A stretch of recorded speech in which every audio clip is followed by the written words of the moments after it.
கர்த்தராகிய இயேசு கிறிஸ்துவனுடைய பரிசுத்த நாமத்துக்கு சோத்திரமும் மகிமையும் உண்டாவதாக. பிள்ளைகளே, இது கடைசி காலமாய் இருக்கிறது. அந்தி கிறிஸ்து வருகிறான் என்று நீங்கள் கேள்விப்பட்டபடி இப்பொழுதும் அநேக அந்தி கிறிஸ்துகள் இருக்கிறார்கள்.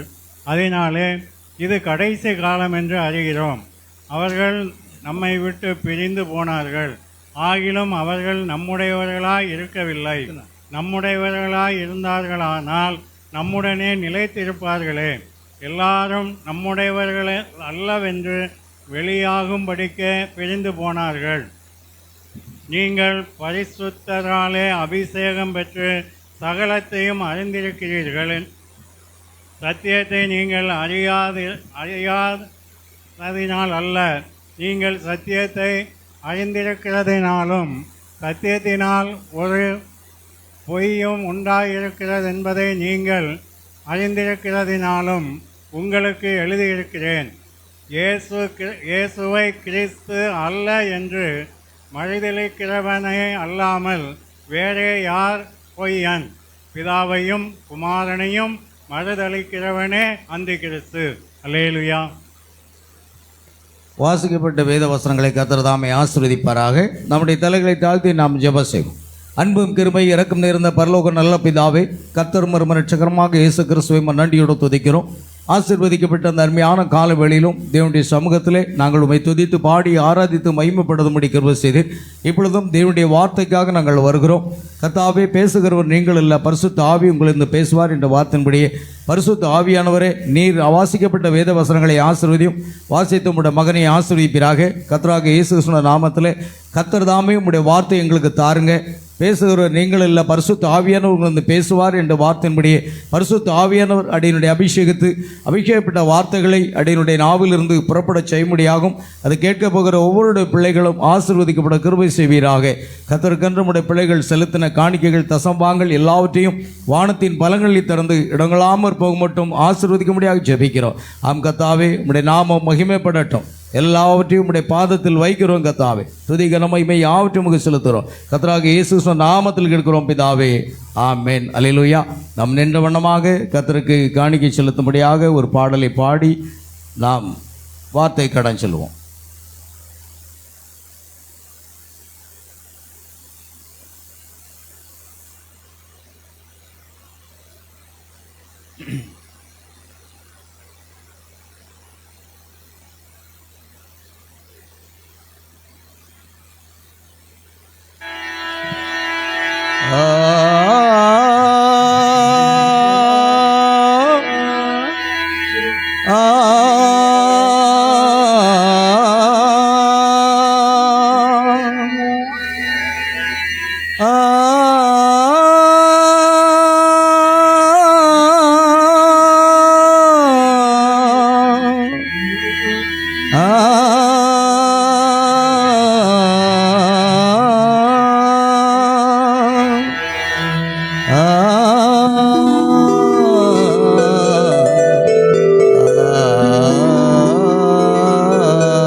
கலந்தவரே, என் உயிரினும் உயர்ந்தவரே, என் மனதினை கவர்ந்தவரே, என் மனமெங்கும் மணப்பவரே, என் உயிரினில் கலந்தவரே, என் உயிரினும் உயர்ந்தவரே, என் மனதினை கவர்ந்தவரே, என் மனமெங்கும் மணப்பவரே, ராஜாவே, என் ராஜாவே, ராஜாவே, என் ராஜாவே, என் உயிரினில் கலந்தவரே, என் உயிரினும் உயர்ந்தவரே, என் மனதினை கவர்ந்தவரே, என் மனமெங்கும் மணப்பவரே.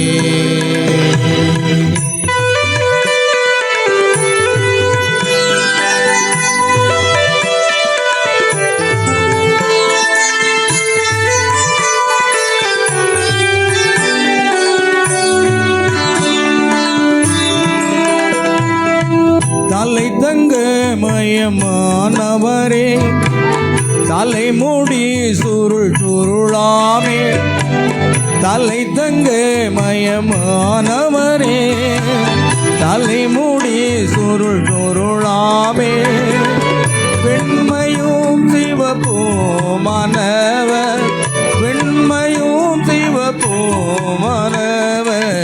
அழகு நிறைந்தவரே, அழகு நிறைந்தவரே, அழகு நிறைந்தவரே, அழகு நிறைந்தவரே, என் உயிரினில் கலந்தவரே, என் உயிரினும் உயர்ந்தவரே, என் மனதினை கவர்ந்தவரே, என் மனமெங்கும் மணப்பவரே.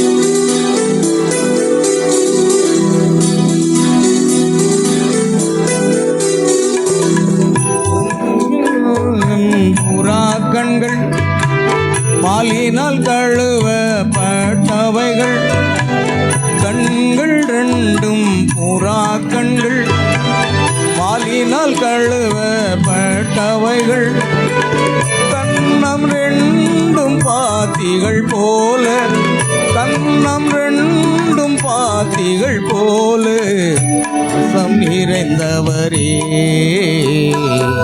பாசம் நிறைந்தவரே, பாசம் நிறைந்தவரே, பாசம் நிறைந்தவரே, என் உயிரினில் கலந்தவரே, என் உயிரினும் உயர்ந்தவரே, என் மனதினை கவர்ந்தவரே, என் மனமெங்கும் மணப்பவரே.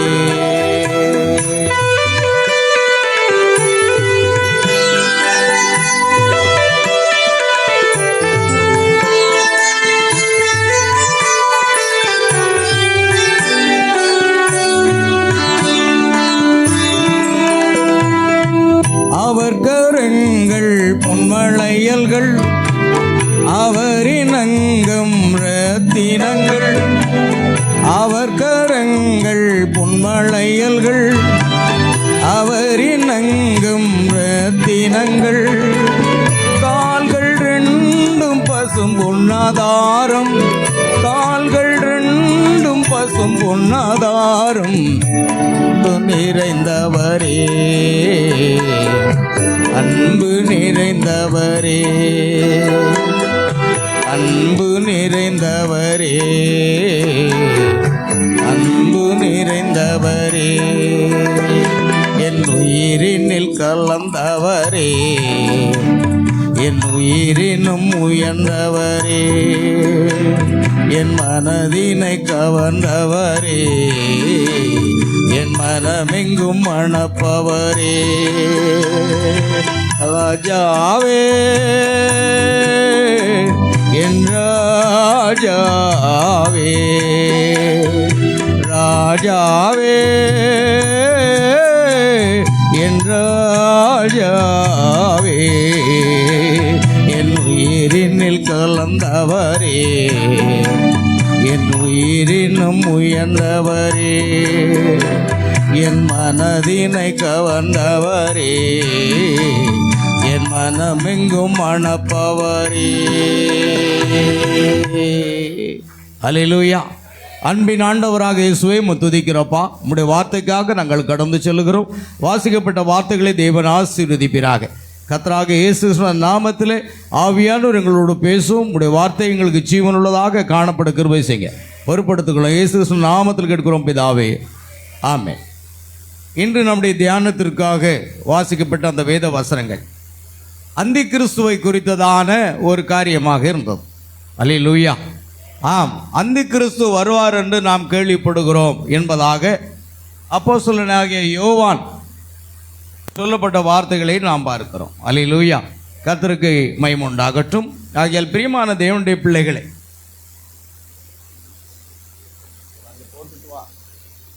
அல்லேலூயா, அந்த கிறிஸ்துவை குறித்து நாம் சொல்லப்பட்டிருக்கிறது. ஆமென். ஆகையால் நாம் வாசித்த அந்த பகுதியில் பாருங்கள், அந்தி கிறிஸ்து வருகிறார் என்று, அதாவது பிள்ளைகளை இது கடைசி காலமாக இருக்கிறது என்று சொல்லப்பட்ட அந்த வார்த்தை நம்ம பார்க்குறோம். கர்த்தருக்கு மகிமை உண்டாகட்டும். கடைசி ஒரு காலம். வீடியோ போடு செய்தியை போடு. அந்தி கிறிஸ்து எங்கிருந்து வருவார் என்பதை நாம் பார்த்தோம். அல்லேலூயா. அந்தி கிறிஸ்துவை குறித்து பலருக்கு பல கருத்துக்கள் இருக்கிறது. சில பேர் அந்த கிறிஸ்து என்றாலே ரோபோவாக இருக்கும். A1 டெக்னாலஜி வருகிறது இப்பொழுது அதிகமாக. A1 டெக்னாலஜி, அதாவது மனிதனை விட சிறப்பாக செயல்படுகின்ற ரோபோக்களை எல்லாம் அவர்கள் உருவாக்கி இருக்கிறார்கள். அதுதான் மிருகம் என்றும் அதைத்தான் எல்லாரும் வணங்க வேண்டும் என்ற சில கருத்துக்களும் கிறிஸ்தவ போதகர்களிடையே காணப்படுகிறது. சிலருடைய கருத்துக்கள் யூதர்கள் மத்தியிலிருந்து அந்த கிறிஸ்து வருவார் என்றும், சிலர் அஞ்ஞானிகளிடத்திலிருந்து வருவார் என்றும். ஆனால் அந்த கிறிஸ்து எங்கிருந்து வருவான், அவன் எப்படி ஜனங்களை வஞ்சிப்பான் என்பதை குறித்து தான் நாம் இப்பொழுது பார்க்க போகிறோம். தீர்க்கதரிசி பிரணாமுடைய செய்தியிலிருந்து நாம் ஏற்கனவே கடந்த 2 வாரங்களாக அதை தியானித்தோம். இப்பொழுது மறுபடியுமாக நாம் அதை தியானிக்க போகிறோம். பரிசுத்த ஆவியின் பேரில் கேள்விகளும் பதில்களும் என்ற தலைப்பில் இந்த செய்தியை நாம் கேட்க போகிறோம். பாருங்கள், செய்தியினுடைய சப்டைட்டில் நிறைய தலைப்புகள் நான் கொடுத்திருக்கிறேன். நம்முடைய பிரதான தலைப்பு என்ன? அந்தி கிறிஸ்து எங்கிருந்து வருவார், அவர் யார்? பாருங்கள்,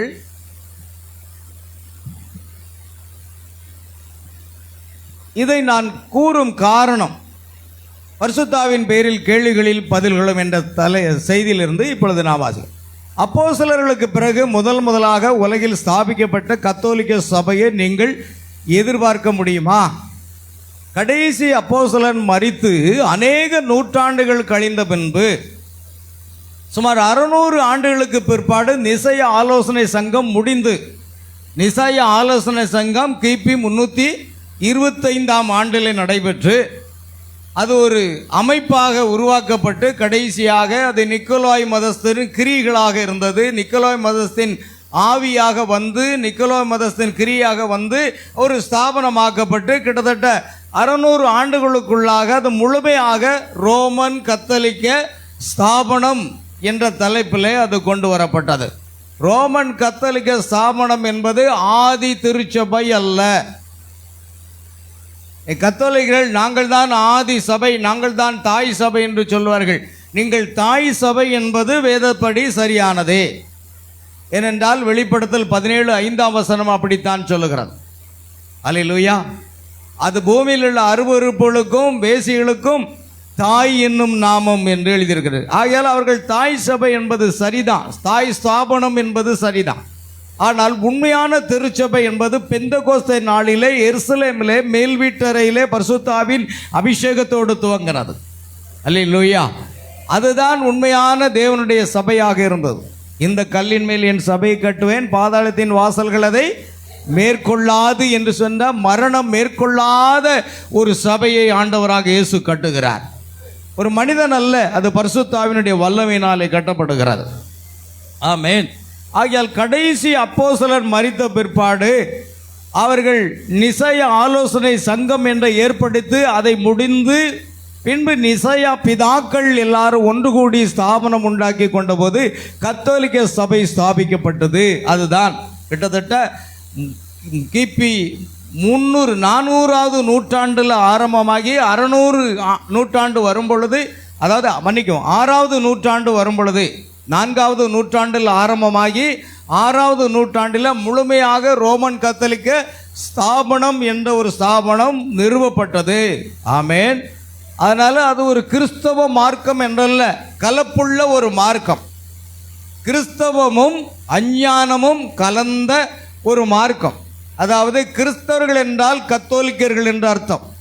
ஆனால் ரோமர்கள் அது விக்கிரகங்களை வழிபடக்கூடியவர்களாக சூரியனை, சந்திரனை, நிம்ரோத்தை, செமிராசை எல்லாவற்றையும் வழிபடுகிற ஒரு கூட்டமாக இருந்தது. இந்த இரண்டையும் இணைத்த அந்த நாட்களில் கான்ஸ்டன்டைன் என்ற அரசன் ரோமன் கத்தோலிக்க ஸ்தாபனம் என்ற ஒரு ஸ்தாபனத்தை கொண்டு வந்தான்.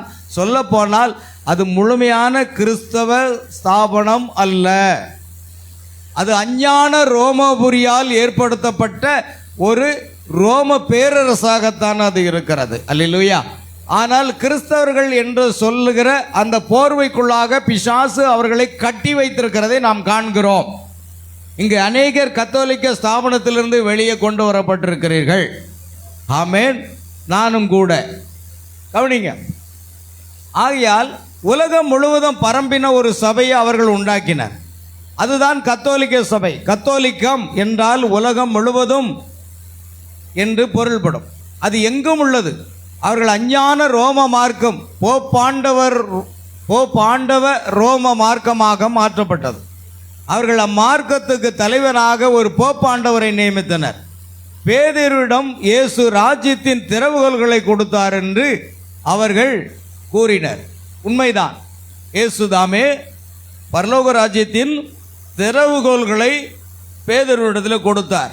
அதனால தான் பேதுரு முதலாக அந்த பரலோக ராஜ்யத்துக்கு செல்வதற்காக அந்த திறவுகோலை கொண்டு அதை திறந்து காண்பித்தார். அது என்ன? அப்போஸ்தலர் 2:38. நீங்கள் மனம் திரும்பி ஒவ்வொருவரும் பாவ மன்னிப்புக்கென்று இயேசு கிறிஸ்துவின் நாமத்தினாலே ஞானஸ்நானம் பெற்றுக்கொள்ளுங்கள், அப்பொழுது பரிசுத்தாவின் வரத்தை பெறுவீர்கள். அல்லேலூயா. அந்த தேவனுடைய ராஜ்யத்துக்கு செல்வதற்குரிய திறவுகோல் அப்போஸ்தலர் 2:38 தான். முதலாக பேதுருவிடத்தில் கொடுத்தது என்றது சரிதான். ஆமென். ஆனால் பேதுரு கத்தோலிக்க ஸ்தாபனத்தினுடைய போப்பாண்டவர் அல்ல.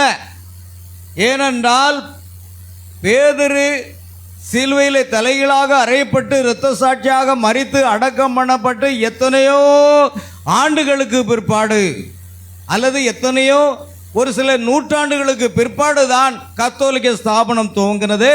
ஆகையால் பேதுருவுக்கும் இந்த கத்தோலிக்க ஸ்தாபனத்துக்குரிய போப்புகளுக்கும் என்னல்ல சம்மதமே கிடையாது. ஆனால் அவர்கள் அதை கூறிதான் அங்கு வாட்டிகன் என்ற நகரத்தில் அவர்கள் என்ன செய்கிறார்கள்? 8 குன்றுகளின் மேல் கட்டப்பட்ட ஆலயமாக பரிசுத்த பேதுரு ஆலயம், செயின்ட் பீட்டர்ஸ் சர்ச் என்று சொல்லி பெரிய ஒரு ஆலயத்தை அவர் கட்டியிருக்கிறார்கள். அது பேதுரு கட்டினார் என்று அவர்கள் நம்புகிறார்கள். அல்லேலூயா. கர்த்தருக்கு ஸ்தோத்திரம் உண்டாகட்டும். ஆனால் பேதுரு அதை செய்யவில்லை. பாருங்கள், கத்தோலிக்கர்கள் என்ன நினைக்கிறார்கள் என்றால் பேதுரு ரோம மார்க்கத்தின் முதல் போப்பாண்டவர் என்பது தவறான ஒரு காரியம். ஏனென்றால் பேதுரு மரணமடைந்து பல ஆண்டுகள் கழித்து தான் கத்தோலிக்க ஸ்தாபனமே தோன்றியது. ஆமென். பாருங்கள், இன்று வரைக்கும் கத்தோலிக்க சபைக்கு போப்பாண்டவர் என்பவர் பிழையற்ற ஒருவர். அவர் பிழையற்றவர். அவர் என்ன சொன்னாரோ அதுதான் சத்தியம் என்பதை அந்த ஜனங்கள் அவர்கள் நம்பினார்கள். இன்று உலகம் முழுவதும் கத்தோலிக்க ஸ்தாபனத்தினுடைய ஜனத்தொகை 140 கோடி. 140 கோடி ஜனங்கள் கத்தோலிக்க ஸ்தாபனத்திலே அங்கத்தினர்களாக உலகம் முழுவதும் இருக்கிறார்கள். ஆகையால் அவருடைய சொற்கள் சட்டமாக ஏற்றுக்கொள்ளப்படும். அவர் என்ன சொல்றாரோ அதுதான் சட்டமாக இருந்தது. அவர் பிழையற்ற போப்பாண்டவர். அது இப்படியாக நடந்து கொண்டே வந்தது. தேவனுடைய வார்த்தை கேட்டு அதை அடையாளம் கண்டுகொண்டு அதன்படி நடத்துதல் என்ற செய்தியில் 100வது பத்தியில் சபை, சாதாரண சபை முடிவுக்கு வந்துள்ளது. இது சிறிது கடினமாக ஒலிக்கும். ஆனால் மாம்ச பிரகாரமான சபை 2 சபை இருக்கு. ஒன்று யாக்கோபனுடைய சபை, இன்னொன்று ஏசாவனுடைய சபை. ஏசா நல்லவன், யாக்கோபு எத்தன். ஆனால் கிருபையினாலே ரட்சிக்கப்பட்டவன் யார் என்று சொன்னால் சேஷ்ட புத்திர பாகத்தை தக்க வைத்து கொண்டவன், அதை பெறுவதற்கு தன்னுடைய ஆகாரத்துக்காக வைக்கப்பட்ட தன்னுடைய பயிற்றும் கூளை கூட அவன் இழக்க ஆயத்தமாயிருந்தான். இயேசு சொன்னது போல தன் ஜீவனை ரட்சிக்க விரும்புகிறவன் அதை இழந்து போவான். ஆனால் அதை இழந்து போகிறவன் தேவனுடைய ஜீவனை பெற்றுக்கொள்வான். அல்லேலூயா. ஆகையால் பிரியமானவர்களே, எத்தனாக இருந்தவனை கர்த்தர் ராஜகுமாரனாக மாற்றினார். நாம் தான் அந்த எத்தர்கள். ஏசா நல்லவன். தன் தகப்பனுக்காக வேட்டையாடி அவன் இறைச்சியை கொண்டு கொடுத்தான். அவன் நல்லவன். ஆனால் அவர் ஏசாவை வெறுத்து யாக்கோபை தெரிந்து கொண்டான். பாருங்கள், தேவனுடைய தெரிந்து கொள்ளுதல் என்பது அனாதி பூர்வமான ஒன்றாக இருக்கிறது. ஆகையால் ஏசாவின் சபை முடிவுக்கு வந்து கொண்டிருக்கிறது. அதுதான் 7ஆம் சபையின் காலமானது முடிவுக்கு வந்து கொண்டிருக்கிறது. 7 சபை காலங்கள் உண்டு என்று நமக்கு தெரியும். எபேசு, Smyrna, பெர்கமு, தியத்தீரா, Sardis, Philadelphia, Laodicea. Laodicea என்பது இன்றைக்கு பெந்தெகோஸ்தே சபையானது இருக்கிறது. ஆகையால் இது முடிவுக்கு வந்து கொண்டிருக்கிறது. அல்லேலூயா. சபையானது முடிவுக்கு வந்து கொண்டிருக்கிறது.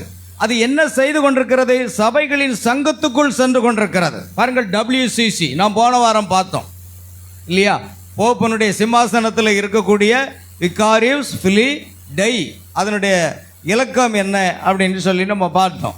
கர்த்தருக்கு ஸ்தோத்திரம் உண்டாகட்டும். பாருங்கள், இப்பொழுது இந்த ஸ்தாபனங்கள் எல்லாமே எங்கு சென்று கொண்டிருக்கிறது? அந்த WCC, world council of churches. அல்லேலூயா. அதனால் உலக சபைகளின் சங்கத்துக்குள்ளாக சென்று கொண்டிருக்கிறது. எல்லாமே நீங்கள் நினைக்கிறான் பெந்தெகோஸ்தே என்பது கூடவா என்றால், உண்மையாக சகோதரனே சகோதரியே, அது கூட அங்கே இணைந்து விட்டது. ஆமென். ஆகையால் முடிவில் அது ரோமானிய மார்க்கத்தை சேர்ந்து கொண்டு WCC உலக சங்க சபை எப்பொழுது தோன்றிற்று என்று நான் சொன்னேன்? போன வாரம் தான் பிரசங்கத்தில் பண்ணினேன். இவ்வளோ சீக்கிரமாக மறந்துட்டீங்களா? 1948ஆம் ஆண்டில் இந்த உலக சங்க சபை தோன்றிற்று. ஆமென். அதிலிருந்தே ஒவ்வொரு ஸ்தாபனம் அங்கு இணைந்து கொண்டே வருகிறது. அது இப்பொழுது பெந்தெகோஸ்தேயும் கூட அங்கே இணைந்து விட்டது. ஆமென். ஆகையால் சபைகளின் சங்கத்துக்குள் சென்று கொண்டிருக்கிறது. முடிவில் அது ரோமானிய மார்க்கத்தை சேர்ந்து கொண்டு, கத்தோலிக்க மார்க்கத்தை சேர்ந்து கொண்டு கம்யூனிசத்துக்கு எதிராக போராடும். எல்லா ஸ்தாபனங்களும் ஒன்றாக இணைந்து தங்களை கிறிஸ்தவர்கள் என்று அழைத்து கொண்டு எதற்கு விரோதமாக போராடுவார்கள்? கம்யூனிசத்துக்கு விரோதமாக. கடவுள் இன்றை என்று கடவுள் மறுப்பாளர்கள் என்று சொல்லப்படுகிற அந்த கம்யூனிசத்துக்கு நேராக அது போராடும். ஆமென். அல்லேலூயா. போப் ஜான் எல்லா சபைகளையும் திரும்ப வரும்படி அழைக்கிறார். பாருங்கள், இதற்கு முன்பாக போப்பாக இருந்த போப் ஜான் என்பவர் எல்லா சபைகளையும் திரும்ப வரும்படி அழைக்கிறார். ஏனென்றால் அவர் ஏன் திரும்ப வரும்படி அழைக்கிறார் என்றால், இன்றைக்கு கத்தோலிக்க போதகர்கள், குருவானவர்கள் என்ன பிரசங்கிக்கிறார்கள் என்றால், நம்மை பார்த்து பிரிவினை சகோதரர்கள் என்று சொல்லுகிறார்கள். நம்ம யாரா? அவர்கள்தான் ஆதி திருச்சபை என்றும், பேதுருதான் அவர்கள் முதல் போப்பு என்றும், பின்பு நாம் எல்லோரும் அதிலிருந்து என்ன செய்து விட்டோம்? பிரிந்து விட்டோம் என்பதனால பிரிவினை சகோதரர்கள் என்று சொல்லுகிறார்கள். பிரிவினை சகோதரர்கள், சகோதரிகள் என்று சொல்லுகிறார்கள். ஒரு காரியத்தை நீங்கள் பார்ப்பீர்களால் ஒரு வகையில் அது சரியே. நீங்க எதற்கு ஆமேன்னு சொல்றீங்களே எனக்கு புரியல. ஒரு வகையில் அது சரியே, ஆனால் அது நாம் அல்ல. புரியுதா? நாம பிரிவினை சகோதரர்கள் அல்ல. அதிலிருந்து புராட்டஸ்டன்ட், லுத்தரன், மெத்தடிஸ்ட், பாப்டிஸ்ட், பெந்தெகோஸ்தே இவர்கள் அத்தனை பேரும் என்ன செய்கிறார்கள்? பிரிவினை சகோதர சகோதரிகள் என்பது கத்தோலிக்க போதர்கள் சொல்வது சரியானதை. புரியுதா உங்களுக்கு? நீங்கள் ஆமேன்னு சொன்னீங்க, உங்களுக்கு புரிஞ்சு சொன்னீங்களா புரியாமல் சொன்னீங்களான்னு எனக்கு புரியல. ஒரு வகையில் எல்லா குருவானவர்கள் யூடியூப்பில் நான் பேசும்போது பார்க்குறோம்ல, பிரிவினை சகோதரர்கள்னு பேர் வச்சுருக்காங்க. நமக்கு இல்லை. நாம் அதில் இருந்தால் பிரிஞ்சு வந்தோம். நாம் அவர்களுக்கு முன்பாகவே இருக்கிறோம். நாம் தான் ஆதி பெந்தெகோஸ்தே திருச்சபை, நாம் தான் மூல கத்தோலிக்க திருச்சபை. அப்படித்தான் தீர்க்கதரிசி சொல்லுகிறார். ஆகால் அவர்கள் தான் நம்மிடத்திலிருந்து புரிந்து போனார்கள். நான் வாசித்த பகுதியை பாருங்க, அங்கே என்ன எழுதியிருக்கிறேன்னு. 19ஆம் வசனம், 1 யோவான் 2:19. அவர்கள் நம்மை விட்டு பிரிந்து போனார்கள், ஆகிலும் அவர்கள் நம்முடையவர்களாய் இருக்கவில்லை. நம்முடையவர்களாய் இருந்தார்கள், ஆனால் நம்முடனே நிலைத்திருப்பார்களே. எல்லாரும் நம்முடையவர்கள் அல்லவென்று வெளியாகும்படிக்கே பிரிந்து போனார்கள்.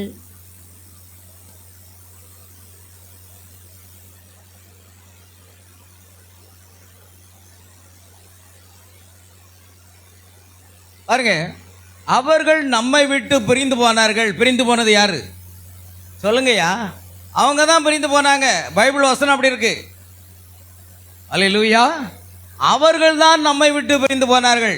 ஆகிலும் அவர்கள் நம்முடையவர்களாய் இருக்கவில்லை. நம்முடையவர்களாய் இருந்தார்களானால் நம்முடனே நிலைத்திருப்பார்களே. எல்லாரும் நம்முடையவர்கள் அல்லவென்று வெளியாகும்படிக்கே பிரிந்து போனார்கள். அப்படியானால் பிரிவினை சகோதர சகோதரிகள் யாரு? இந்த கத்தோலிக்கர்கள், இந்த புராட்டஸ்டன்ட்டுகள், இந்த பெண்டகோஸ்டுகள் எல்லாமே. புரியுதா? நம்மை விட்டு பிரிந்து போனாங்க. ஆனால் நாம் பிரிவினைவாதிகள் அல்ல. அல்லேலூயா. நம்மில் இருந்து தான் அவர்கள் பிரிந்து போனார்கள் என்று வேதம் தெளிவாக சொல்லுகிறது. புரிகிறதா? அப்படியானால் பிரிவினை சகோதரர்கள் சகோதரிகள் என்று கத்தோலிக்க போதர்கள் சொல்வது யார் என்றால் புராட்டஸ்டன்ட்டுகள். மார்ட்டின் லூத்தர் மூலமாக அந்த கத்தோலிக்க ஸ்தாபனத்தை விட்டு வெளிவந்தவர்கள், பின்பு ஜான் வெஸ்லியின் மூலமாக வெளிவந்தவர்கள், பின்பு பெந்தகோஸ்தே மூலமாக வெளிவந்தவர்கள். ஏனென்றால் வேதம் இவர்களை என்ன சொல்கிறது? இவர்கள் பூமியில் உள்ள அருவருப்புகளுக்கும் வேசிகளுக்கும் தாய் என்னும் நாமம் அவளுக்கு எழுதப்பட்டிருந்தது. ஆகையால் அந்த தாய் சபையிலிருந்து பிரிந்து வந்தவர்கள். நமக்கும் இந்த தாய் சபைக்கும் இந்த பிரிவினவான சகோதர சகோதரர்களுக்கும் நமக்கு என்ன கிடையாது? சம்மதமே கிடையாது. ஏனென்றால் பெந்தகோஸ்தே நாளிலே பரிசுத்த ஆவியினுடைய வல்லமையோடு பிறப்பிக்கப்பட்ட அந்த திருச்சபையை சேர்ந்தவர்கள் தான் நாம். அதனால தான் எல்லா ஸ்தாபனங்களும் பிதா குமாரன் பரிசுத்த ஆவி என்ற பட்ட பெயரில் ஞானஸ்நானம் கொடுக்கும் பொழுது நாம் மாத்திரம் ஏன் கர்த்தராகிய இயேசு கிறிஸ்துவின் நாமத்தில் ஞானஸ்நானம் கொடுக்கிறோம்? ஏனென்றால் அதுதான் முதலாவது சபையினுடைய நாள்களிலே, பெந்தகோஸ்தே சபையின் நாளிலே அந்த பேதுரு, நீங்கள் மனம் திரும்பி ஒவ்வொருவரும் பாவ மன்னிப்புக்கென்று இயேசு கிறிஸ்துவின் நாமத்தில் ஞானஸ்நானம் பெற்றுக்கொள்ளுங்கள். அதே பரிசுத்த பவுலும் கூட, நீங்கள் என்ன ஞானஸ்நானம் பெற்றீர்கள்? ஆமென், அல்லேலூயா. அதை கேட்ட பொழுது அவர்கள் கர்த்தராகிய இயேசுவின் நாமத்தினாலே ஞானஸ்நானம் பெற்றார்கள் என்று வேதம் சொல்கிறது. ஆகையால் வேதாகமத்திலே அப்போஸ்தலர்கள் மூலமாக கொடுக்கப்பட்ட ஞானஸ்நானம் எல்லாமே கர்த்தராகிய இயேசு கிறிஸ்துவின் நாமத்தினாலே. ஆனால் இந்த ஸ்தாபனங்கள் கொடுக்கிற ஞானஸ்நானம் என்னவாக இருக்கிறது? தாயும் பிள்ளையும் பிள்ளைகளும் எல்லாமே பிதா குமாரன் பரிசுத்த ஆவியின் நாமத்திலே ஞானஸ்நானம் கொடுக்கிறார்கள். திருத்துவம் என்பதை அவர்கள் விசுவாசிக்கிறார்கள். நாம் ஒரு காலம் திருத்துவத்தை ஏற்றுக்கொள்வதில்லை. ஏனென்றால் நமக்கு ஒரே ஒரு தேவன் உண்டு. பழைய ஏற்பாட்டின் யெகோவா தேவன், புதிய ஏற்பாட்டில் மாம்சத்தில் வெளிப்பட்ட கர்த்தராகிய இயேசு கிறிஸ்து, அவரை ஒன்றை தான் நாம் விசுவாசிக்கிறோம். ஏனென்றால் உன் தேவனாகிய கர்த்தரை பணிந்து கொண்டு ஒருவருக்குத்தான் ஆராதனை செய்வாங்க. நானும் மும்பையில் பெந்தகோஸ்தே சபையில் முதல்ல இருந்தேன். இந்த செய்திக்கு வருவதற்கு முன்பாக அங்கு அவர்கள் என்ன சொல்வார்கள்? ஆராதனை முடியும் வேளையிலே அந்த பாஸ்டர் சொல்வார், பிதாவாகிய தேவனை ஸ்தோத்திரிப்போம் சொல்வார். நாங்கள் எல்லாரும் சோத்திரம் சோத்திரம் சோத்திரம் சோத்திரம் சொல்வோம். அடுத்தது குமாரனாகிய இயேசுவை தேவனை ஸ்தோத்திரிப்போம், சோத்திரம் சோத்திரம் சோத்திரம். அடுத்து பரிசுத்த ஆவியாக தேவனை ஸ்தோத்திரிப்போம், சோத்திரம் சோத்திரம் சோத்திரம். இப்படி பல வருடங்கள் போயிட்டு இருந்தது. ஒரு நாள் நான் கேள்வி கேட்டேன், ஏங்க கர்த்தராகிய இயேசு கிறிஸ்து நாமத்துக்கு சோத்திரம்னா முடிஞ்சு போச்சா? ஏன் 3 என்ன ஒரு 75 வயது நிரம்பின ஒரு பாஸ்டர்கிட்ட போய் கேட்கேன், ஐயா நம்ம கர்த்தராகிய இயேசு கிறிஸ்துடைய நாமத்தை தானே தொழுது கொள்ளணும்னு வசனம் சொல்லுது. அப்படின்னா கர்த்தராகிய இயேசு கிறிஸ்துடைய நாமத்தை ஸ்தோத்திரம்னு சொன்னால் போதுமே, ஏன் பிதாவுக்கு ஒரு ஸ்தோத்திரம், குமாரனுக்கு ஸ்தோத்திரம், பரிசுத்த ஆவிக்கு சொல்லணும், அப்படி ஏன் பிரித்து சொல்ல வேண்டும் சொன்னார். தம்பி, அது பெரிய ரகசியம், உனக்கு புரியாதுன்னார். அல்லேலூயா. அந்த ரகசியத்தை எனக்கு கொஞ்சம் சொல்லுங்கய்யா சொன்னார். பிதா ஒரு தேவன், குமாரன் ஒரு தேவன், பரிசுத்த ஆவி ஒரு தேவன். இன்றைக்கு பெந்தகோஸ்தே சபைகளில் உள்ள விசுவாசம் என்ன தெரியுமா? 3 தேவன் உண்டு என்று விசுவாசம். ஆமென். பிதாவும் தேவன் தான், குமாரனும் தேவன் தான், பரிசுத்த ஆவியின் தேவன் தான். ஆனால் மூவரும் ஒன்றா இருக்க. மூவர் எப்படி ஒன்றா இருக்க முடியும்? நான் வேறு, என் மனைவி வேறு, என் பிள்ளை வேறு. நாங்கள் மூவரும் ஒன்றா இருக்கோன்னா கேதர் அல்லனா வித்து என்ற வார்த்தையை தான் பயன்படுத்தும். 3 ஒன்றுன்னு சொல்ல முடியாது. ஆனால் இயேசு சொன்னார், I and my father are one அப்படின்னு சொன்னார். நானும் என் பிதாவும் ஒன்றுன்னு சொன்னார். ஒன்றுன்னு சொல்ல முடியாது. நான் வேறு, என் மனைவி வேறு, என் பிள்ளைகள் வேறு. அல்லேலூயா. அப்படி பிதா வேறு, குமாரன் வேறு, பரிசுத்த ஆவி வேறுனா மூவர் என்று சொல்லிக்கொண்டு ஒன்றாக இருக்கிறார்கள் என்ற வார்த்தை மிகப்பெரிய அப்பட்டமான பொய்யான ஒரு காரியம். அதனால தான் இது அந்தி கிறிஸ்துடைய போதகத்துக்குள்ளே உள்ளே போயிடுது. பெந்தகோஸ்தே எங்கே போயிடுதுங்க? அந்தி கிறிஸ்துனுடைய அந்த போதகத்துக்குள்ளே அந்த கத்தோலிக்க ஸ்தாபனத்தோடு இணைந்து கொள்கிறது. போப் ஜான் எல்லா சபைகளையும் திரும்ப வரும்படி அழைக்கிறார். எல்லா சபைகளும் பிரிவினை சகோதர சகோதரிகளே, நாம் பிரிந்திருக்க வேண்டாம், நாம் ஒன்றுபடுவோம் வாருங்கள் என்று அவர் காலத்தில் அவர் அறைகோல் விடுத்தாராம்.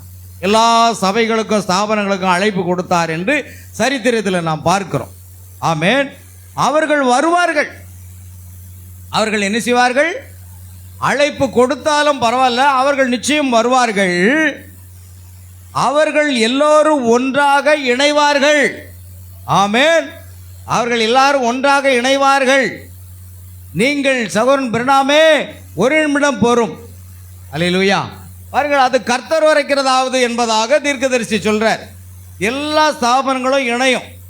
அந்த போப் ஜான் அவருடைய தலைமையில் எல்லா சபைகளுக்கும் ஸ்தாபனங்களுக்கும் அழைப்பு கொடுத்தாங்க. நாம் எல்லாரும் ஒன்றாக இருப்போம், நாம் பிரிந்து போனவர்கள் எல்லாம் மறுபடியும் வாருங்கள் என்று அழைப்பு கொடுத்தார். ஆனால் தீர்க்கதரிசி பிரணாம் சொல்றார், எல்லாரும் ஒன்றாக இணைவார்கள்.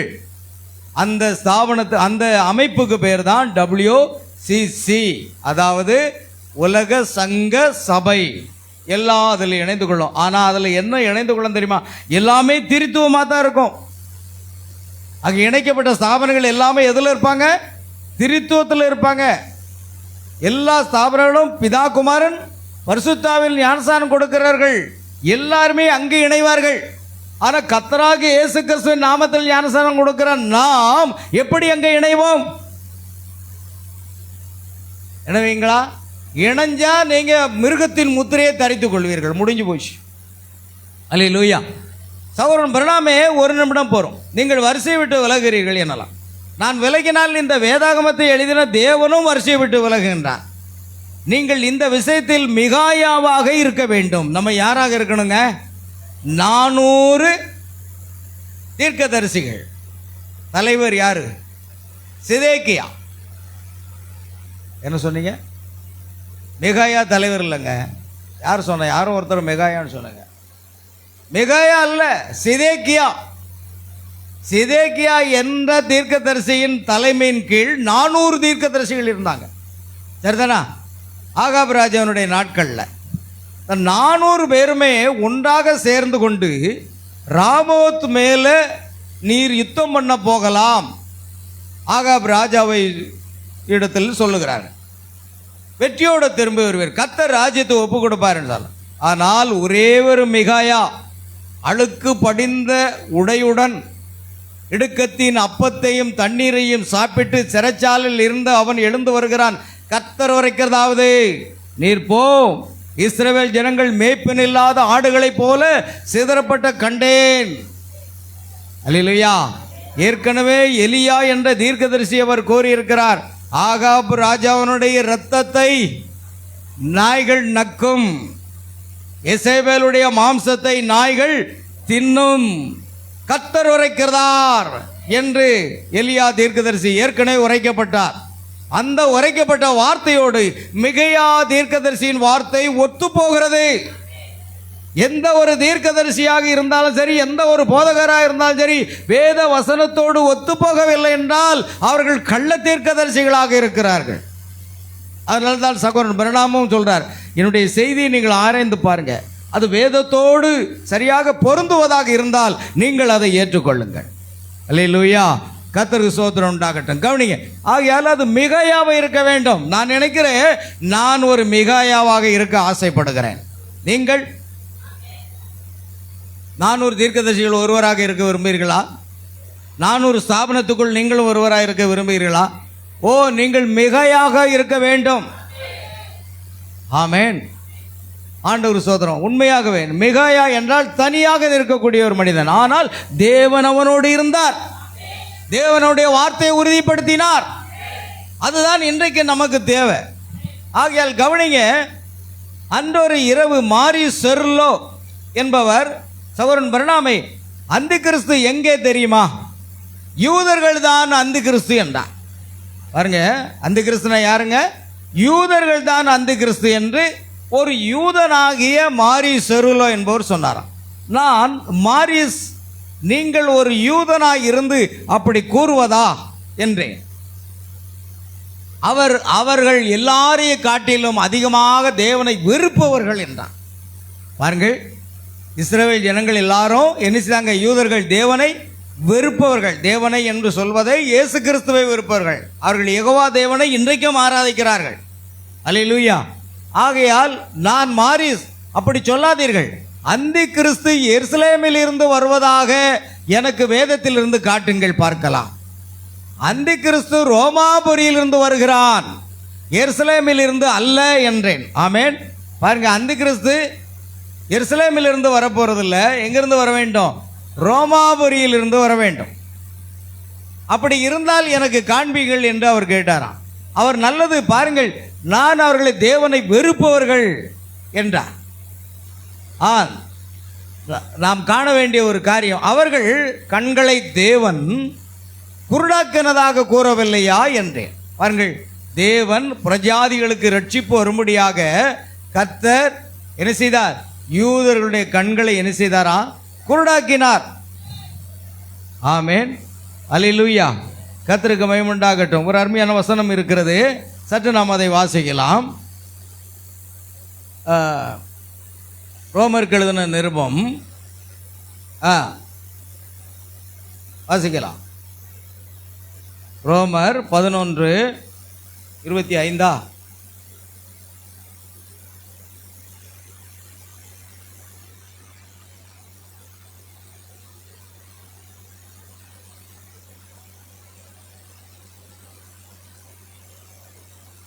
வாசிங்க. மேலும் சகோதரரே, நீங்கள் உங்களே புத்திமான்கள் என்று எண்ணாதபடிக்கு ஒரு ரகசியத்தை நீங்கள் அறிய வேண்டும் என்றிருக்கிறேன். அது என்னவெனில், புறஜாதியாருடைய நிறைவு உண்டாகும் வரைக்கும் இஸ்ரவேலரில் ஒரு பங்குக்கு கடினமான மனதுண்டாயிருக்கும். இந்த பிரகாரம் இஸ்ரவேல் எல்லாரும் ரட்சிக்கப்படுவார்கள். மீட்கிறவர் சீயோனிலிருந்து வந்து அவபத்தியை யாக்கோபை விட்டு விலக்குவார் என்றும், நான் அவருடைய பாவங்களை நீக்கும் போது இதுவே நான் அவருடனே செய்யும் உடன்படிக்கை என்றும் எழுதியிருக்கிறது. போதும், கவனிங்க. புறஜாதிகளாகிய நமக்கு ரட்சிப்பு வருவதற்காக தேவன் என்ன செய்தாரா? இஸ்ரவேலுடைய கண்களை குருடாக்கினார். தேவனே அவருடைய கண்களை குருடாக்கி வச்சிருக்கிறார். ஆமேன். ஏனென்றால் உங்களுக்கும் எனக்கும் ரட்சிப்பு கிடைப்பதற்காக. ரட்சிப்பு யார் வழியாக வருகிறதா? யூதர்கள் வழியாகத்தான் வருகிறது.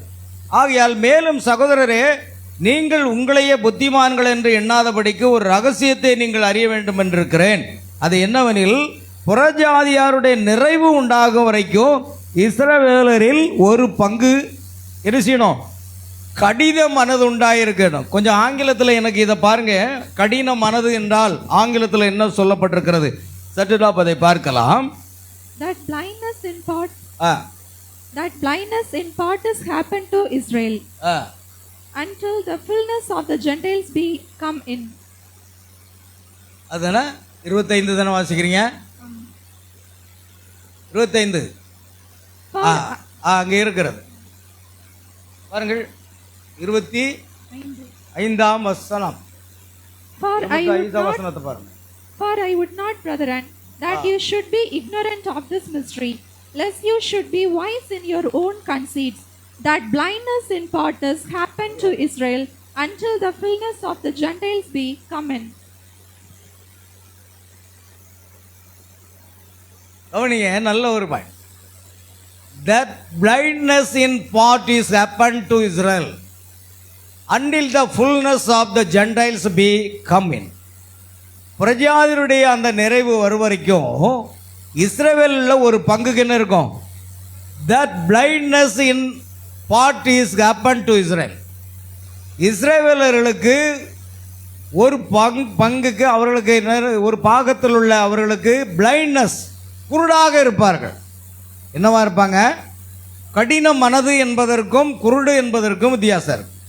கடின மனது என்று தமிழில் சொல்லப்பட்டிருக்கிறது, ஆங்கிலத்தில் பிளைண்ட்னஸ் என்ற வார்த்தை பயன்படுத்தப்படுகிறது. ஆகையால் அவர்கள் எல்லாரும் குருடாக்கப்பட்ட நிலைமையில் இருக்கிறாங்க. தேவனே அவர்களுடைய கண்களை குருடாக்கினாராம்.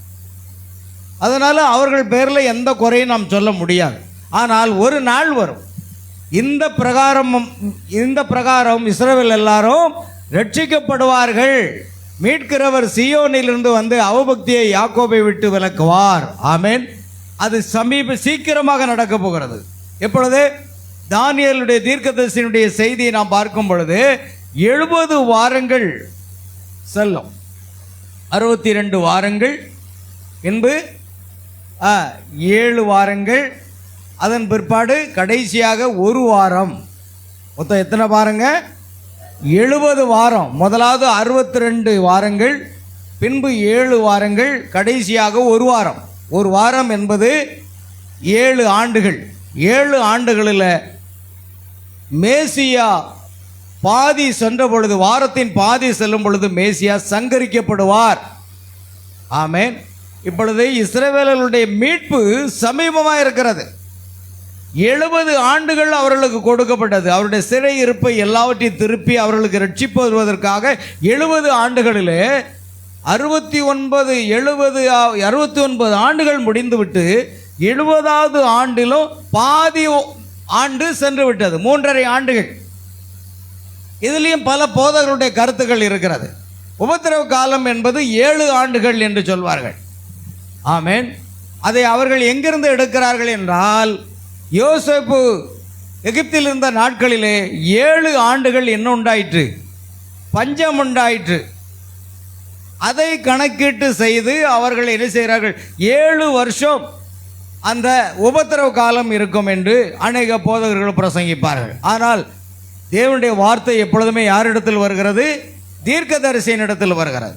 ஆகையால் இந்த காலத்துக்கென்று மல்கியா 4:5-6 படி அனுப்பப்பட்ட தீர்க்கதரிசி அதை தெளிவாக சொல்லுகிறார். பாருங்கள், இப்பொழுது 70வது வாரத்தில் நாம் பாதி செல்லும் பொழுது மேசியா என்ன செய்தார்? சங்கரிக்கப்பட்டார், சிலுவையில் அறையப்பட்டார். இன்னும் 3½ ஆண்டுகளுக்கு மாத்திரமே இஸ்ரவேலர்களுக்கு மீதம் விடப்பட்டிருக்கிறது. ஆனால் சபையானது, மணவாட்டியானது எடுத்துக்கொள்ளப்படுகிற நேரம் வரைக்கும் அது காத்திருக்க வேண்டியதாக இருக்கிறது. மணவாட்டி பரிபூர்ணம் அடைந்து எடுத்துக்கொள்ளப்படுதல் நடைபெறும் பொழுது பின்பு அந்நாட்களில் தேவன் தம்முடைய பரிசுத்த ஆவியை எருசலேம் குடிகள் மீதும் விண்ணப்பத்தின் ஆவியையும் கிருபையின் ஆவியை என்ன செய்வாராம்? ஊற்றுவார். அப்பொழுது அவருடைய கண்கள் திறக்கப்படும். அப்பொழுது மோசேயும் எலியாவும் காட்சியில் தோன்றி இந்த சுவிசேஷத்தை பிரசங்கிப்பார்கள்.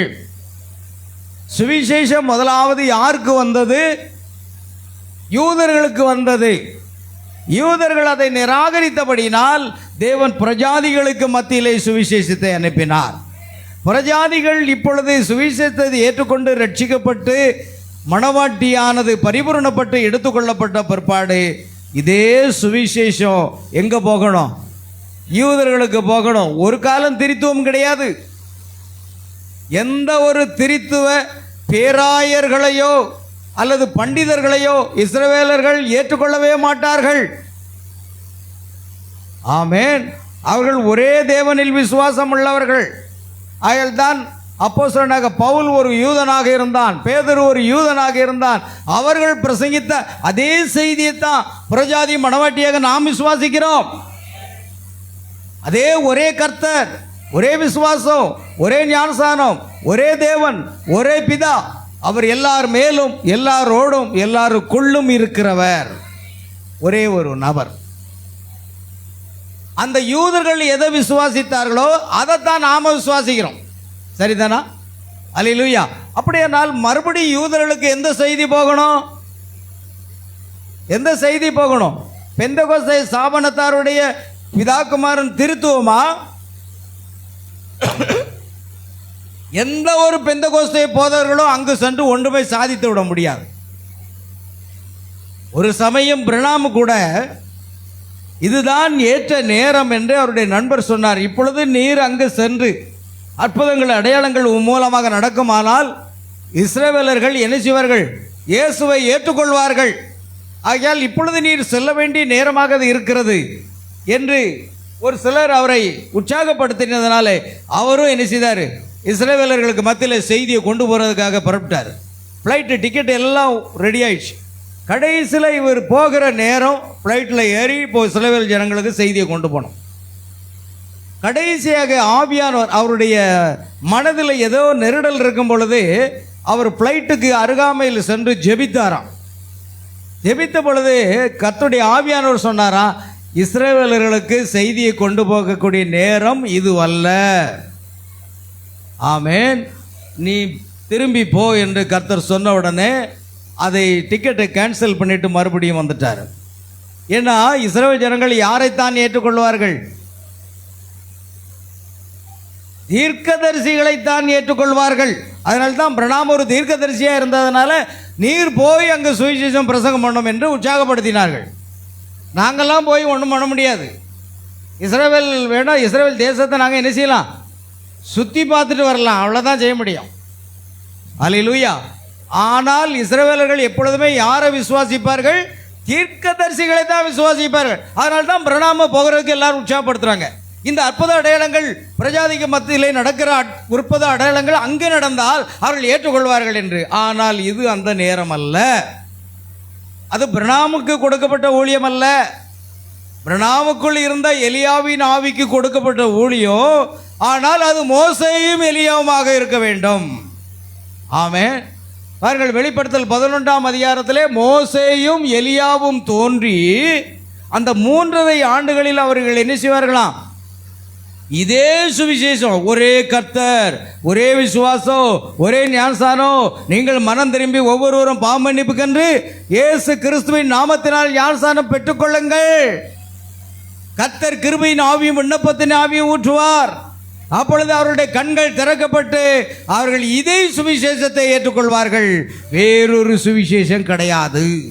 கலாத்தியர் 1ஆம் அதிகாரம் 6வது வசனம் வாசிங்க. கலாத்தியர் 1:6. சீக்கிரமா. கிறிஸ்துவின் கிருபையினாலே அழைத்தவரை, உங்களை கிறிஸ்துவின் கிருபையினாலே அழைத்தவரை நீங்கள் இவ்வளவு சீக்கிரமாய் விட்டு வேறொரு சுவிசேஷத்திற்கு திரும்புகிறதை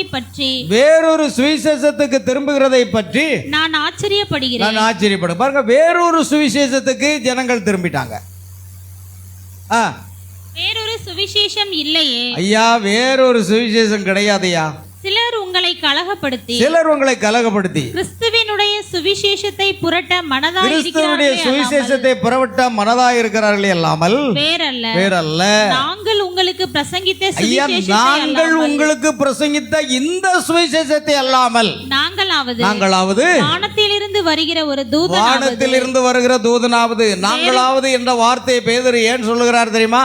12 அப்போஸ்தலரில் ஒருவனாகி யூதாசு அந்த 30 வெள்ளிக்காசுக்காக என்ன செய்தான்? இயேசுவை காட்டி கொடுத்தார்.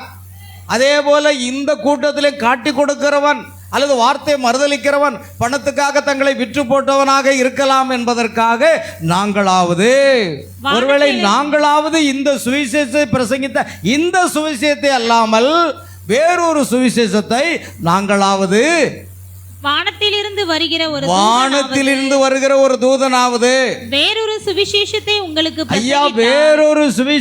உங்களுக்கு பிரசங்கித்தால் அவன் சபிக்கப்பட்டவனாய் சபிக்கப்பட்ட கடவன். புரிஞ்சுதா? பயங்கரமான வார்த்தை இல்லையா? கத்தோலிக்க என்ன ஆகும்? புராட்டஸ்டன்ட் என்ன ஆகும்? பெந்தகோஸ்தே என்ன ஆகும்? நாங்கள் முழுக்க நாசம் பெற்றிருக்கோம், நாங்கள் அந்நிய பாஷை பேசுகிறோம், அந்த ஈர்க்க பண்ணோம். ஐயோ, பைபிள் சொல்லுது பாருங்க, நீங்கள் வேறொரு சுவிசேஷத்துக்கு போயிட்டீங்க. நாங்கள் பிரசங்கித்த இந்த சுவிசேஷத்தை தவிர வேறொரு சுவிசேஷத்தை ஒருவன் பிரசங்கித்த அவன் யாரு? சபிக்கப்பட்டவனா இருக்க கடவன் சொல்லிட்டு பவுல் சொல்றாரு. ஒரு தடவையா சொன்னாரு, அடுத்த முறையும் சொல்றாரு. பாருங்க 9ஆம் வசனம் கூட. முன் சொன்னது போல மறுபடியும் சொல்லுகிறேன். நீங்கள் ஏற்றுக்கொண்ட சுவிசேஷத்தை அல்லாமல். பாருங்க, நீங்க ஏற்றுக்கொண்ட அப்போஸ்தலர் காலத்தில் அப்போஸ்தலர்களால் பிரசங்கிக்கப்பட்ட அந்த சுவிசேஷத்தை ஏற்றுக்கொண்ட சுவிசேஷத்தை அல்லாமல் வேறொரு சுவிசேஷத்தை ஒருவன் உங்களுக்கு பிரசங்கித்தால் அவன் சபிக்கப்பட்டவனாய் இருக்க கடவன். அவன் சபிக்கப்பட்டவனா 2 டைம் சொல்றார். சகல காரியங்களை 2-3 சாட்சிகளுடைய வாக்கினாலே 2 தடவை சொல்லிட்டார். இயேசு கூட சொன்னார், பரலோகத்தில் இருக்கிற பிதாவின் சித்தம் செய்கிறவனே பரலோக ராஜ்யத்தில் பிரவேசிப்பானே அல்லாமல் என்னை நோக்கி கர்த்தாவே கர்த்தாவே என்று சொல்லுகிறவன் பரலோக ராஜ்யத்தில் பிரவேசிக்க மாட்டான். 2 டைம்ஸ் சொல்றார். இங்கே அதே போல 2 முறை. அப்போ அப்போஸ்தலர்கள் பிரசங்கித்த சுவிசேஷத்தை தவிர வேறொரு சுவிசேஷத்தை பிரசங்கித்தால் அவன் கள்ளபோதகன், அவன் சபிக்கப்பட்டவனாயிருக்க கடவன் என்று சொல்லும் பொழுது எத்தனை போதகர்கள் இந்த வசனத்தின்படி சாபத்துக்குள்ளாக இருக்கிறார்கள் என்பதை பாருங்கள். இப்போ தெரியாது, எடுத்துக்கொள்ளப்படுதல் நடைபெறும்போது தெரியும், நியாய தீர்ப்பு நடைபெறும்போது தெரியும். ஆமென். இப்பொழுது அவர்கள் நம்மை அந்தி கிறிஸ்து என்று சொல்லுகிறார்கள். யார் அந்தி கிறிஸ்து என்பது அந்த நேரத்தில் வெளிப்படும். அப்போஸ்தலர்கள் நீங்க ஏற்றுக்கொண்ட இந்த சுவிசேஷம் தவிர வேறொரு சுவிசேஷம் கிடையாது. புரியுதா? அப்போ திரித்துவம் எங்கிருந்து வந்தது? தீர்க்கதரிசி பிரணாம் சொல்றாரு, திரித்துவம் என்பது பிசாசின் போதகம் அப்படிங்கிறார். பிதா குமாரன் பரிசுத்தாவின் பட்ட பெயரில் ஞானஸ்தானம் கொடுப்பது என்னது? பிசாசின் போதகங்கிறார். அப்ப இன்றைய ஸ்தாபனங்கள் எந்த போதகத்தை பிரசங்கித்துக் கொண்டிருக்கின்றன? பிசாசின் போதகத்தை தான் பிரசங்கித்துக் கொண்டிருக்கிறன. நான் சொல்லல, தீர்க்கதரிசி பிரணாம் அப்படியே சொல்றாரு. அது கொஞ்சம் கடுமையான சொல்லுதான். அதை எடுத்து பேசணும் அப்படின்னா கடைசி கால செய்தியில் கூட அநேகர் முன் வர மாட்டாங்க. எல்லாரையும் பகைச்சிடக்கூடாது, எல்லாரையும் புண்படுத்திடக்கூடாதுன்னு நினைப்பாங்க. அப்படி இல்லையா? நான் ஒரு மிகையாவாக இருக்க விரும்புகிறேன். இந்த செய்தி உலகம் முழுவதும் போகுது. இது லைவ். ஆஸ்திரேலியா, இலங்கை, மலேசியா, சிங்கப்பூர் எல்லா நாடுகளிலும் இந்த செய்தியை கேட்குறாங்க. சாயங்காலம் அதை யூடியூப்பில் நம்ம அப்லோட் பண்ணுவோம். ஆமேன். அதனால் வார்த்தையை நம்ம சரியாக பேசலைன்னா அவ்வளோதான்.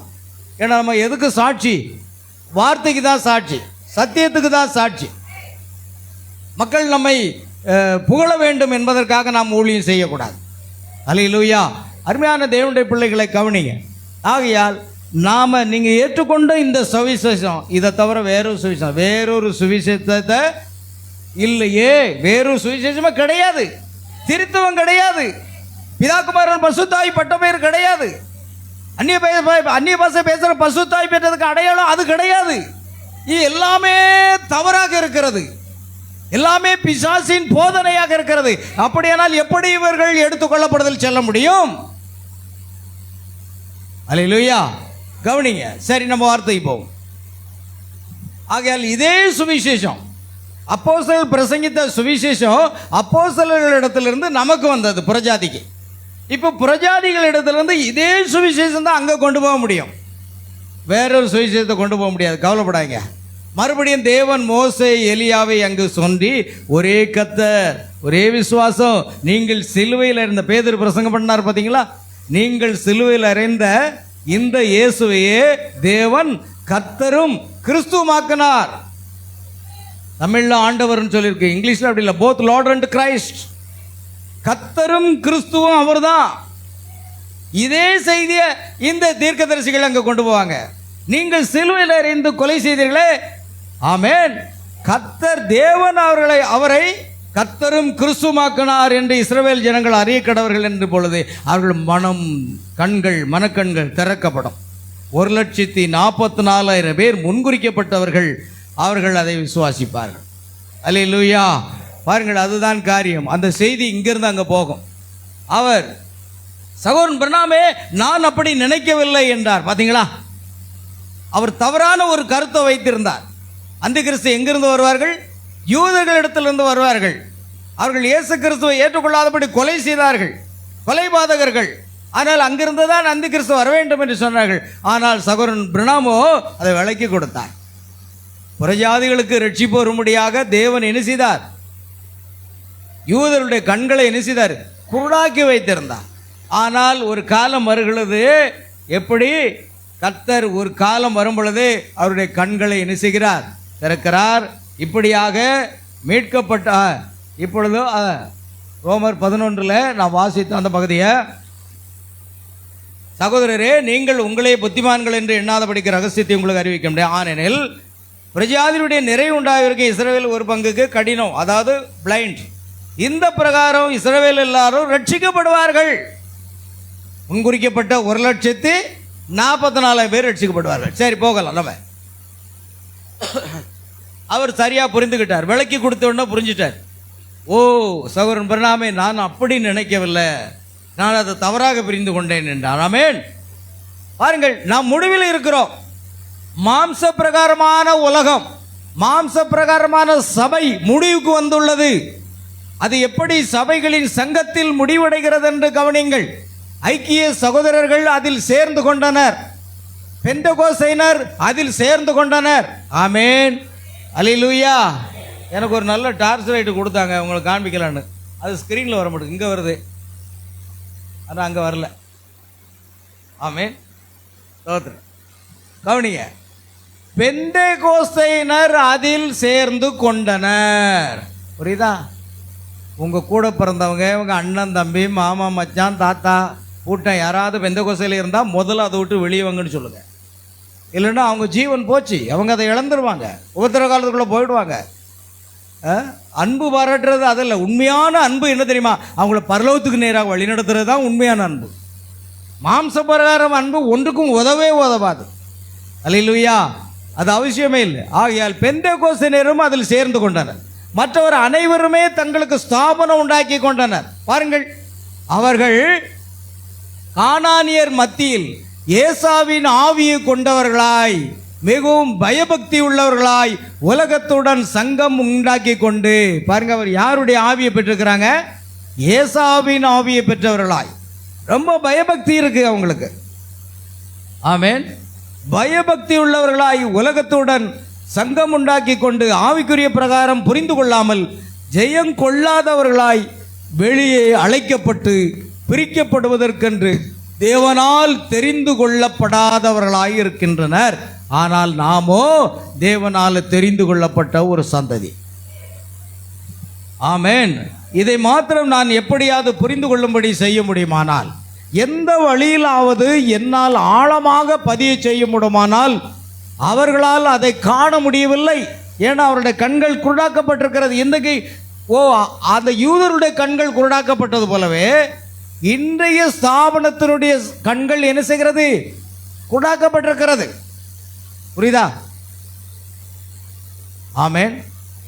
பைபிள் வசனம் சொல்லுங்க. வெளிப்படுத்துகிற விசேஷம் 2ஆம் அதிகாரம்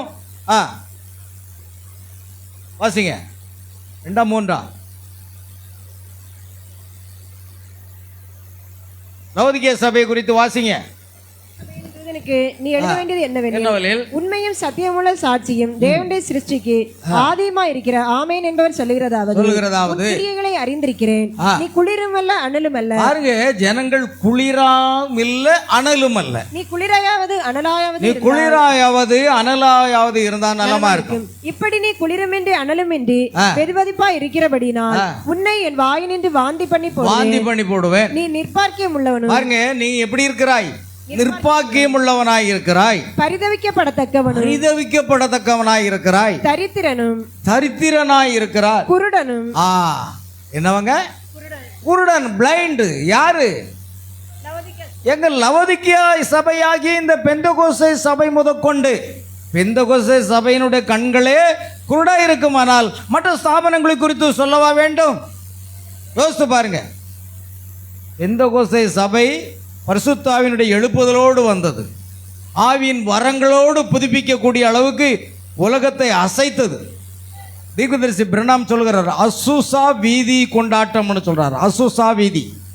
அந்த அசுசா வீதியிலே பரிசுத்தாவினுடைய அபிஷேகம் விழுந்து 1906வது ஆண்டில் அது ஒரு பெரிய எழுப்புதல் தீயானது உலகம் முழுவதும் பற்றி பிடித்து கொண்டு சென்றது. அது பெந்தகோஸ்தே எழுப்புதலாக இருந்தது. ஆனால் இப்பொழுது பெந்தகோஸ்தே என்னவாகிவிட்டது? குருடாக இருக்கிறது.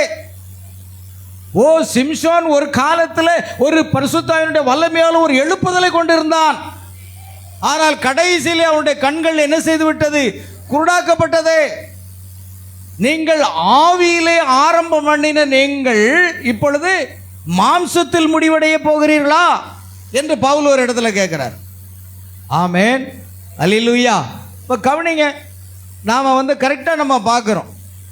ஆகையால் லவோதிக்கேய சபையே குருடாக இருக்குமானால் மற்ற ஸ்தாபனங்கள் எப்படி இருக்கும்? சொல்லுங்கய்யா. அது எல்லாமே குருடாகி போச்சு. கடைசியில் எழுப்புதல் அடைந்த இந்த பெந்தகோஸ்தே ஸ்தாபனமும் என்னவாயிட்டது?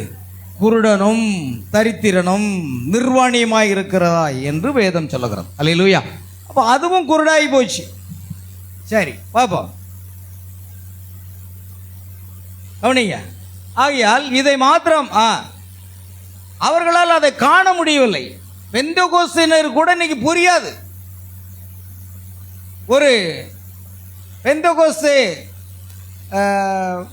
பாஸ்டர்ஸ் ஃபெல்லோஷிப் அப்படின்னு நிறைய பெந்தகோஸ்தே பாஸ்டர்கள் ஏற்படுத்தின வாட்ஸ்அப் குரூப் குழுக்கள் இருக்கிறது. அந்த குழுக்களில் என்னையும் அவர்கள் இணைத்திருந்தார்கள். ஆனால் ஒரு சில நம்மை போன்ற கடைசி கால செய்தியில் உள்ள சில வசனங்களை போடுவாங்க, அவங்க தர்க்கம் பண்ணிக்கிட்டு இருப்பாங்க. ஆனால் அந்த குழுவில் நம்முடைய செய்தி, அவங்க செய்தியெல்லாம் போடுவாங்க, நான் அதை டெலீட் பண்ணலை, இல்லைன்னா எக்ஸிட் பண்ணலை. காரணம் என்ன தெரியுமா? அதில் நம்ம செய்தியை உள்ளே போடுவோம். எங்கேயாவது ஒரு தெரிந்து கொள்ளப்பட்ட வித்து அதை பிடித்து கொள்ளாதா என்று சொல்லி அந்த குரூப்பில் என்ன செய்வேன், எல்லா குரூப்லேயும் ஃபாஸ்டர்ஸ் ஃபெல்லோஷிப் பெந்தகோஸ்தேனுடைய குழுக்கள் நிறைய இருக்குது என்கிட்ட. அத்தனை பேரும் என் பேர் அங்கே உள்ளே வச்சுருக்காங்க. ஏன்னா நம்ம வாட்ஸ்அப்பில் இருக்கிறோம், ஃபேஸ்புக்கில் இருக்கிறோம், என்ன இருக்கோம், யூடியூப்பில் இருக்கிறோம். அல்லேலூயா. அதனால் நம்ம பேர் எல்லாருக்கும் தெரியும். ஆனால் எல்லா பெந்தகோஸ்தே பாஸ்டர்ஸ் என்ன பண்ணுறாங்கன்னா, பாஸ்டர்ஸ் ஃபெல்லோஷிப்பில் கூட நான் இருக்கிறேன் போட்டிருக்காங்க. ஆனால் ஒரு குறிப்பிட்ட பெந்தகோஸ்தே பாஸ்டர் நடத்தக்கூடிய அட்மின் ஒரு 3-4 பாஸ்டர்கள் சேர்ந்து அதை குழுக்க ஆரம்பிச்சிருக்காங்க. அங்கே மட்டும் நம்ம செய்தியை போட்டு அடுத்த செகண்டே டெலீட் பண்ணிடுவாங்க. ஏன்னா இந்த செய்தியை கேட்காதபடி அவர்கள் காதுகள் என்ன இருக்கு, மந்தமா இருக்கிறது, இருதயம் மந்தமா இருக்கிறது, குருடா இருக்கிறது. ஏன் கேட்டு தான் பாரு. அல்லேலூயா. நான் எல்லா குழுக்களுக்கும் அனுப்பி வைப்பேன். அந்த குறிப்பிட்ட குழுவுக்கு அனுப்புனா அடுத்தது கொஞ்சம் ஒரு 5 நிமிஷம் கழிச்சு பார்ப்பேன். நான் போட்ட அதே செகண்டில் அவங்க டெலீட் பண்ணி விட்டுருவார். நான் ஒரு 5 நிமிஷம் 10 நிமிஷம் கழித்து பழையபடியும் போடுவேன். கொஞ்சம் விளையாட்டை நம்ம காமிக்கலாமே. ஒரு 10 நிமிஷம் கழித்து போடுவேன். திரும்ப பார்த்தா டெலீட்டு. இப்படி நான் போடுற செய்தியெல்லாம் டெலீட் பண்ணிவிடுவோம். ஏன்னா யாருக்கும் இந்த செய்தி போய் சேர்ந்துடக்கூடாதான். அவன் எவ்வளோ குருடாக இருக்காங்க தெரியுமா, எவ்வளோ மாம்ச வைராக்கியம் பிடித்தவர்களாக இருக்காங்க தெரியுமா. நீங்கள் பெந்தகோஸ்தே சாதாரண ஆவிக்குரியவர்கள் நினைக்கிறீங்களா? நோ, பெந்தகோஸ்தே உதவி போதகரால் நான் அடி வாங்கினவன் பாளையங்கோட்டையில் தெரியுமா. கைப்பிரதிகளை விநியோகித்து கொண்டிருக்கும் பொழுது பாஸ்டருக்கு உதவியாக இருந்த உதவி போதகர் நேராக வந்தார். எங்கள் சபையில் உள்ள விசுவாசிகள் அநேகரை அடித்து விரட்டினாங்க. விஓஎஸ்ஐ கிரவுண்டில் நடந்தது பாளையங்கோட்டையில் 1993. அப்பொழுது நம்ம சபைக்கு வந்த ஒரு சகோதரியுடைய கையை பிடிச்சி துருக்கி அவருடைய புஸ்தகத்தெல்லாம் வாங்கி சாக்குடத்தில் எரிஞ்சாங்க. அநேக புஸ்தகங்களை, தீர்க்கதரிசி புஸ்தகத்தை எரித்தார்கள். நீங்கள் ஆவிக்குரியர்கள் என்றால் எண்ணுகிறீர்கள்? ஆமென். குருடர்கள். பைபிள் சொல்லுது அவர்கள் யார்? குருடர்கள். குருடனுக்கு குருடன் வழிகாட்டினால் இருவரும் குழியில், அவரும் குழியில் விழுவார், அவங்க சபையாரும் குழியில் விழுவாங்க. நான் சொல்லல, செய்தி அப்படி இருக்குது. ஆமென். அந்த சகோதரி கையை பிடிச்சி திருக்கி கடைசியில் எனக்கு கையெல்லாம் வலிக்குதுன்னு வந்தாங்க. கடைசியில் ஒருத்தர், அவர் நல்ல ஹைட்டாக இருப்பார், உதவி போதகர், நேராக என்கிட்ட வந்தார். நான் வச்சிருந்து ஒவ்வொருத்தருக்காக பிரித்து கொடுத்துட்டு இருந்தேன். அப்படியே என் தலையை ஒரு அமுக்குனார். டமால்னு அடித்தார் ஒரு அடி. அப்படியே ஒரு 5 கிலோமீட்டருக்கு கேட்கும். அந்த மாதிரி பட்டார்னு அடி வாங்கினேன். அடி வாங்கின ஆள் நான் சும்மா இருக்க முடியுமா? பெந்தகோஸ்தனர்கிட்ட அடி வாங்கினவன், புற மதஸ்தர்கிட்ட நான் அடி வாங்கியிருக்கேன். அல்லேலூயா. இந்த அடியெலாம் ஒரு அடி கிடையாது. பவுல் வாங்கின அடியை காட்டிலும் நம்ம என்ன ஒரு துரும்பு கூட வாங்கலை. ஊழியம் செய்தீங்கன்னா சத்தியத்தை சொல்லும்போது நீங்கள் என்ன வாங்கணும்? அடி வாங்கணும். அப்போ தான் நீங்கள் சாட்சின்னு அர்த்தம். அடியே வாங்கங்க. இது நல்ல அக்கா, இது நல்ல அக்கான்னு சொன்னீங்கன்னா நீ நல்ல அக்காவே கிடையாது. நீ சத்தியத்தை சொல்லி பாரு, உன்னை நல்ல அக்காவா இல்லை என்ன அக்கான்னு சொல்லுதான்னு பார்ப்போம். ஆமென். ஆமாம், நான் பெந்தகோஸ்தே சபை விட்டு கடைசி கால செய்தியில் வந்த பிறகு அன்னைன்னுட்டு என் பின்னால் வரக்கூடிய ஒரு சகோதரி எங்களை அந்த தெருமுனையில் பார்த்துட்டா இந்த சந்துக்குள்ளோடி உள்ள நுழைஞ்சிருவாங்க. பாம்பேயில் தெருவில் நடந்து போனால் அந்தி கிறிஸ்து போறாம்பார் அப்படின்னு சொல்லுவாங்க. அப்படி சொல்லணும். உங்களை பார்த்து எல்லாரும் செய்யணும். அந்தி கிறிஸ்துன்னு சொல்லக்கூடிய அளவுக்கு நீங்கள் வந்தீங்கன்னா நீங்கள் சத்தியத்துக்கு சாட்சியாக இருக்கீங்கன்னு அர்த்தம். ஆமென். அல்லேலூயா. அருமையான தேவ பிள்ளைகளை கவனிங்க. ஆகையால் நாம் ஒவ்வொருவரும் சாட்சிகள். அவர்கள் கவனிங்க, அவர்களுக்கு கண்கள் இருந்தும் காணாமலும் காதுகள் இருந்தும் கேளாமலும். பார்த்தீங்களா, காதுகள் இருக்கு, கேட்க மாட்டாங்க. ஏன்னா நம்ம போட்ட செய்தியை அடுத்த நிமிஷமே டெலீட் பண்ணுறாங்க. நான் பார்த்தேன், ஏன் போராடிட்டு இருப்பேன், எக்ஸிட் பண்ணேன், உடனே அதை டெலீட் பண்ணி விட்டேன். அந்த குழுவே எனக்கு வேண்டாம். அல்லேலூயா. இருக்கின்றனர். நாம் ஏன் ஆவியில் இவ்வளவு மந்தம் உள்ளவர்களாக இருக்கிறோம்? இதை கவனிங்கள். எல்லாமே முடிவுக்கு வந்துள்ளது. ஆமென். சபைகளின் முடிவு வருகிறது. மணவாட்டியின் முடிவு எடுத்துக்கொள்ளப்பட நேரம் வந்துவிட்டது. அந்த கிறிஸ்துவானது வெளிப்படக்கூடிய நேரம் வந்திருக்கிறது. இந்த உலகத்துக்கும் ஒரு முடிவு வந்திருக்கிறது.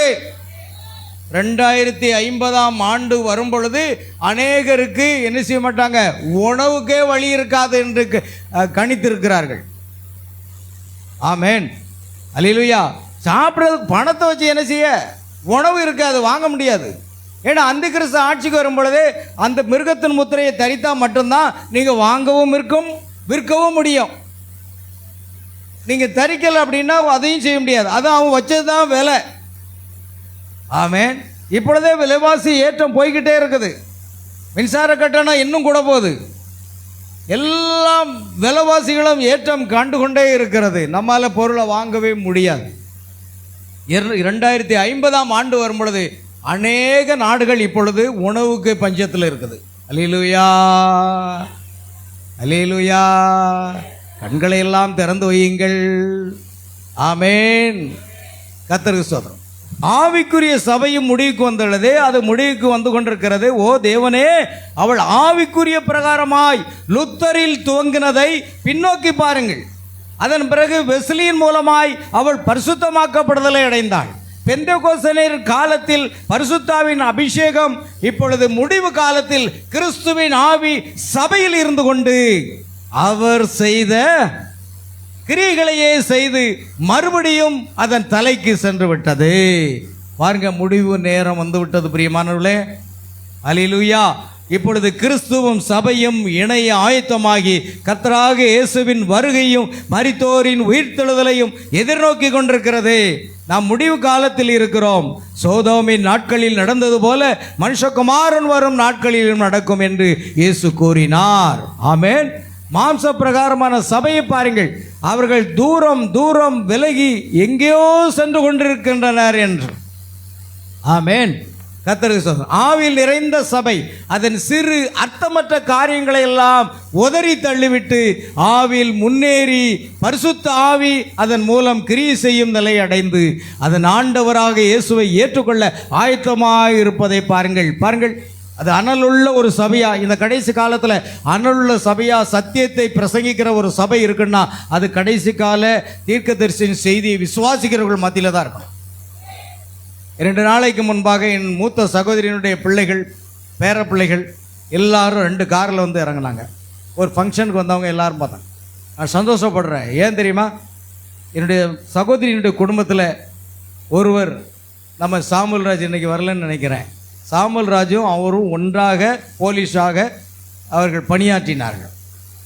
இன்றைக்கு ஊழிய அழைப்பை பெற்று என்னுடைய அக்காளுடைய மகன் அந்த போலீஸ் வேலையை ரிசைன் பண்ணிவிட்டு 70,000 ரூபா சம்பளம் வரும். ஒரு மாதத்துக்கு எவ்வளோ சம்பளம் வரும்? 70,000 சம்பளம் வரும். ஊழிய அழைப்பை எந்த கொசக்காரங்க அப்படித்தான் இருப்பாங்க. அதுதான் அழைப்பு. இங்கு கடைசி கால செய்தியில் உள்ளவங்களெல்லாம் அப்படி பார்க்க முடியாது. அதிகமாக முழு நேர ஊழியக்காரங்களை என்ன செய்ய முடியாது, பார்க்க முடியாது. கேட்டால் நம்ம எடுத்துக்கொள்ளப்படுதல போயிடுவாங்க. இயேசு கிறிஸ்துக்கு முழு நேரம் ஊழியம் செய்வது கூட இவங்களுக்கு என்ன இருக்காது, விசுவாசமே இருக்காது.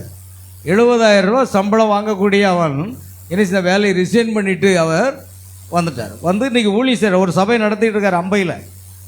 அல்லேலூயா. எனக்கு அருமையான தேவனுடைய பிள்ளைகளே. ஆனால் அதே நேரத்தில்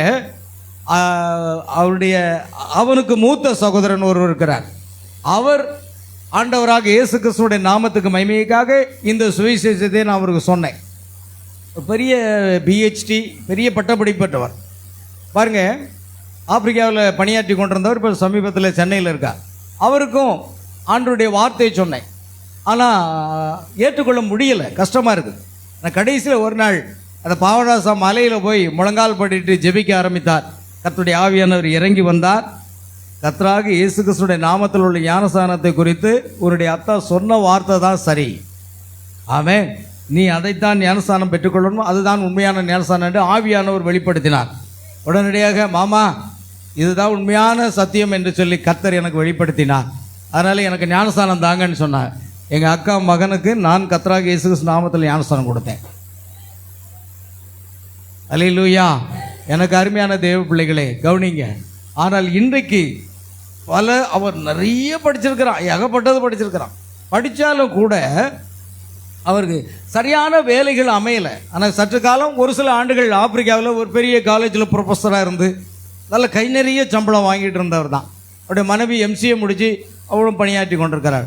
ஆனால் பாருங்கள், இப்பொழுது மாமா எனக்கு எந்த வேலையும் செட் ஆகவே மாட்டேங்குது, நான் இப்போ ஊழியத்திலே போகிறேன், அடுத்த வாரம் குன்னூர் பக்கத்தில் ஊட்டி பக்கத்தில் ஊழியத்துக்கு போகிறேன், அதுக்கப்புறம் அங்கே போகிறேன், இப்போ நான் ஊழியந்தான் மாமா செய்கிறேன்னா சந்தோஷம்டா.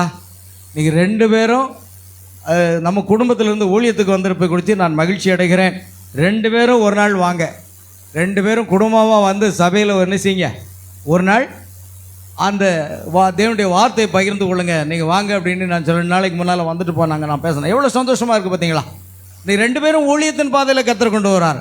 ஆனால் ஒருவனுக்கு நான் கத்தராக இயேசு நாமத்தில் ஞானஸ்நானம் கொடுத்துருக்கிறேன்.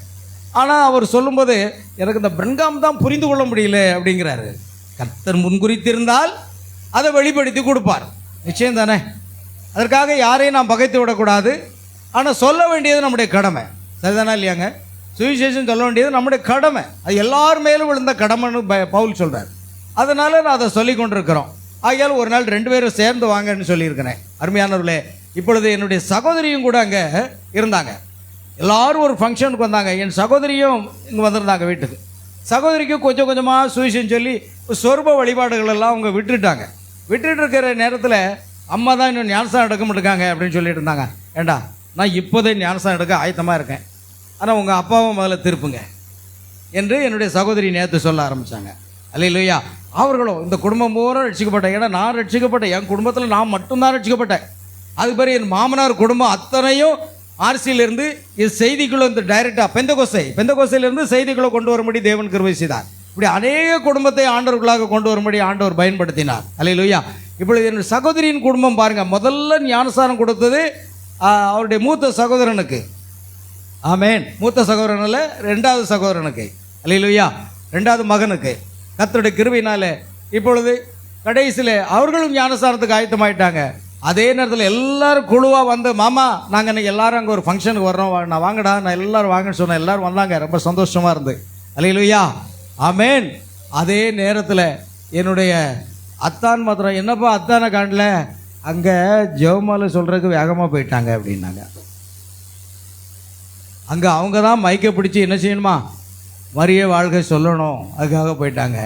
அதுதான் எங்களுக்கு கஷ்டமாக இருக்குண்ணா. ஜெபம் பண்ணுங்கடா, கர்த்தராகிய இயேசு கிறிஸ்துவ விசுவாசி, அப்பொழுது நீயும் உன் வீட்டாரும் ரட்சிக்கப்படுவீர்கள். நான் உரிமையோடு அக்கா பையனோன்னு சொல்கிறேன், என்ன எனக்கு. ஆனால் ஒன்று, என் மூத்த சகோதரன் வந்து அவர் வந்து இன்ஸ்பெக்டராக பணியாற்றுகின்றார். இப்பொழுது மணியாச்சியில் இருக்கார், இப்போ சென்னைக்கு போகிறார் அடுத்த வாரம். அவர் பெரிய ஒரு அதிகாரி, போலீஸ் குற்றாலத்தில். அவர் தான் ஃபஸ்ட்டு ப்ரொமோஷன் கிடச்சி இன்ஸ்பெக்டர், அதை சப் இன்ஸ்பெக்டர்லேருந்து இன்ஸ்பெக்டருடைய பதவியில் போட்டார். இனி அவர் டிஎஸ்பியாக மாறணும், இன்னும் ப்ரொமோஷன் போகும் ஆண்டு இருக்கிறதில்ல. ஆனால் இன்னும் அநேகர் குடும்பத்துக்குள்ள ரட்சிப்புக்குள்ளாக வருவதற்காக நாம் செபிக்க வேண்டும். உங்கள் குடும்பத்தை, ஏன்னா கர்த்தராகிய இயேசு கிறிஸ்து விசுவாசி, அப்பொழுது நீயும் உன் வீட்டாரும் ரட்சிக்கப்படணும், உன் குடும்பம் முழுவதும் ரட்சிக்கப்படணும். ஆண்டவர் அப்போஸ்தலர் 16:31 கொடுத்துருக்கிறார் வாக்குத்தத்தம். அந்த வாக்குத்தத்தத்தை வச்சு நீங்கள் ஜெபம் பண்ணி பாருங்கள். அல்லேலூயா. நீங்கள் ஜெபிக்கலைன்னா எப்படி ஆண்டவர் கிரியை செய்வார்? உன் கணவருக்காக ஒரு 1/2 மணி நேரம் ஜெபிக்கிறீங்களா? எத்தனை பேர் ஜெபம் பண்ணுறீங்க உன் கணவர் ரட்சிக்கப்பட? அல்லேலூயா. அதுதான் காரியம். சரி, வாருங்கள் இப்பொழுது நாம் பார்ப்போம். ஆகையால் பிரியமானவர்களே, மற்றவர்கள் ஸ்தாபனம் உண்டாக்கி கொண்டிருக்கிறார், ஆனால் மணவாட்டி ஒன்று சேர்ந்து இந்த மணி நேரத்துக்கான செய்தியை ஏற்றுக்கொண்டு மணவாளனை சந்திப்பதற்காக ஆயத்தமாகி கொண்டிருக்கிறார்கள். அல்லேலூயா. மற்றவர்கள் ஸ்தாபனம் உண்டாக்கி கொண்டு உலகத்துக்கு திரும்பி சென்று தங்களுக்குள்ளே ஒரு பிரிவை ஏற்படுத்தி கொண்டு கத்தோலிக்க மார்க்கத்தின் தலைமையின் கீழ் சபைகளின் சங்கத்தை சேர்ந்து மிருகத்துக்கு ஒரு சொரூபத்தை உண்டாக்குகின்றனர். அது வெளிப்படுத்தின விசேஷம் 13ஆம் அதிகாரத்தில் இருக்கிறது. மிருகம், 2 மிருகம் இருக்கிறது அங்கே, இல்லையா? ஒரு மிருகம் சமுத்திரத்திலிருந்து ஏறி வருகிறது, இன்னொரு மிருகம் பூமியிலிருந்து ஏறி வருகிறது. வெளிப்படுத்தல் 13 எடுத்து நம்ம பேசினோம்னா நமக்கு நேரம் போதாது, இல்லையா? சமுத்திரம் என்பது எதை குறிக்கிறது? வெளிப்படுத்தல் 17:15 வசனத்திலே வாசிங்கள். வெளிப்படுத்தல் விசேஷம் 13 ஒரே ஒரு வார்த்தை நான் சொல்லி முடிச்சிடுறேன். பின்பு நான் கடற்கரை மணலின் மேல் நின்றேன். அப்பொழுது சமுத்திரத்திலிருந்து ஒரு மிருகம் எழும்பி வர கண்டேன். அதற்கு 7 தலைகளும் 10 கொம்புகளும் இருந்தன. அதன் கொம்புகளின் மேல் 10 முடிகளும் அதன் தலைகளின் மேல் தூஷணமான நாமம் இருந்தன.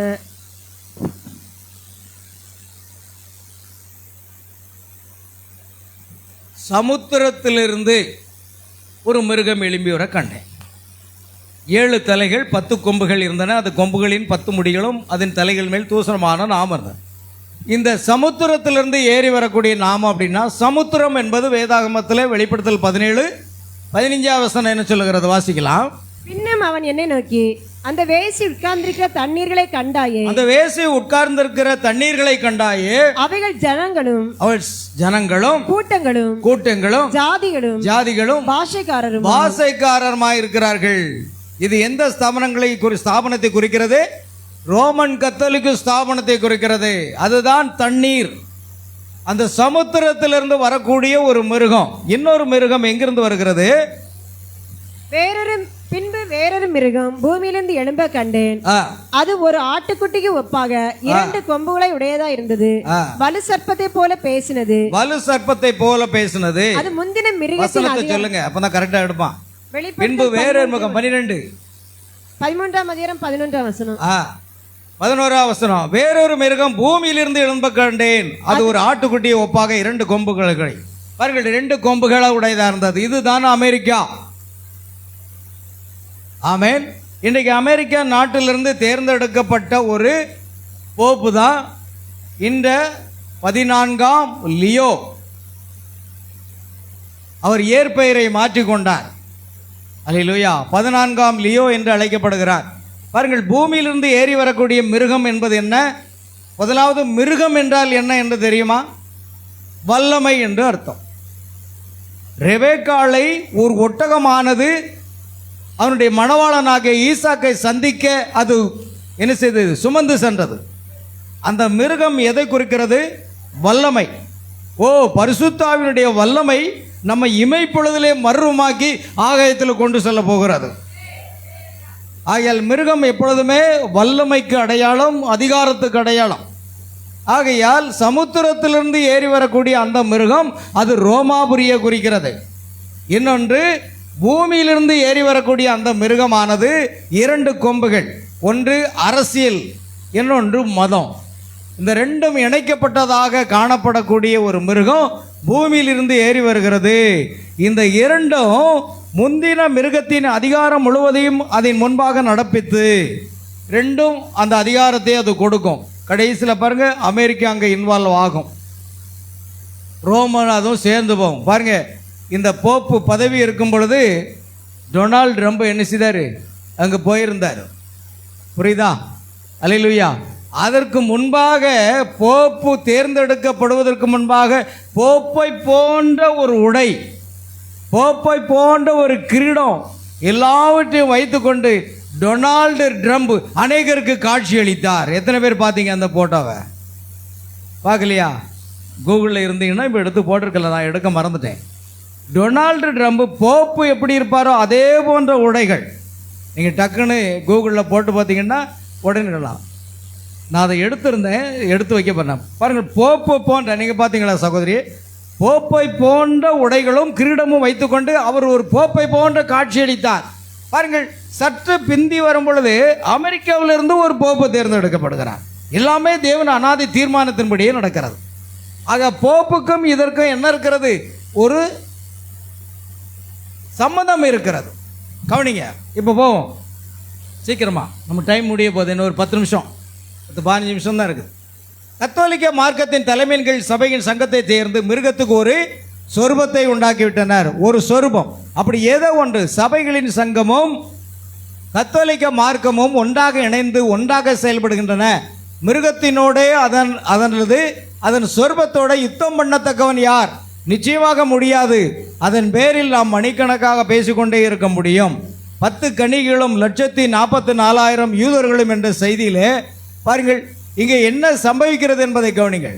அது சிறியோர், பெரியோர், ஐஸ்வர்யவான்கள், தரித்திரர், சுயாதீனர், அடிமைகள், இவர்கள் யாவரும் தங்கள் தங்கள் வலது கைகளிலாவது நெற்றிகளிலாவது ஒரு முத்திரையை பெறும்படிக்கும் அந்த மிருகத்தின் முத்திரையாவது அதன் நாமத்தையாவது அதன் நாமத்தில் லக்கத்தையாவது தரித்து கொள்ளுகிறவன் தவிர வேறு ஒருவனும் கொள்ளவும் விற்கவும் கூடாதபடிக்கு செய்தது. இதில் ஞானம் விளங்கும். அந்த மிருகத்தின் லக்கத்தை புத்தியுள்ளவன் கணக்கு பார்க்க கடவன். அது மனுஷனுடைய லக்கமாக இருக்கிறது. அதனுடைய லக்கம் 666. கடந்த செய்தியிலே போன வாரத்தில் 666 எப்படி வருகிறது என்று நம்ம தெளிவாக சொன்னோம் இல்லையா? அந்த ஒரே ஒரு பிக்சர் மட்டும் டக்குன்னு போட்டு நம்ம விளக்க வேண்டாம்.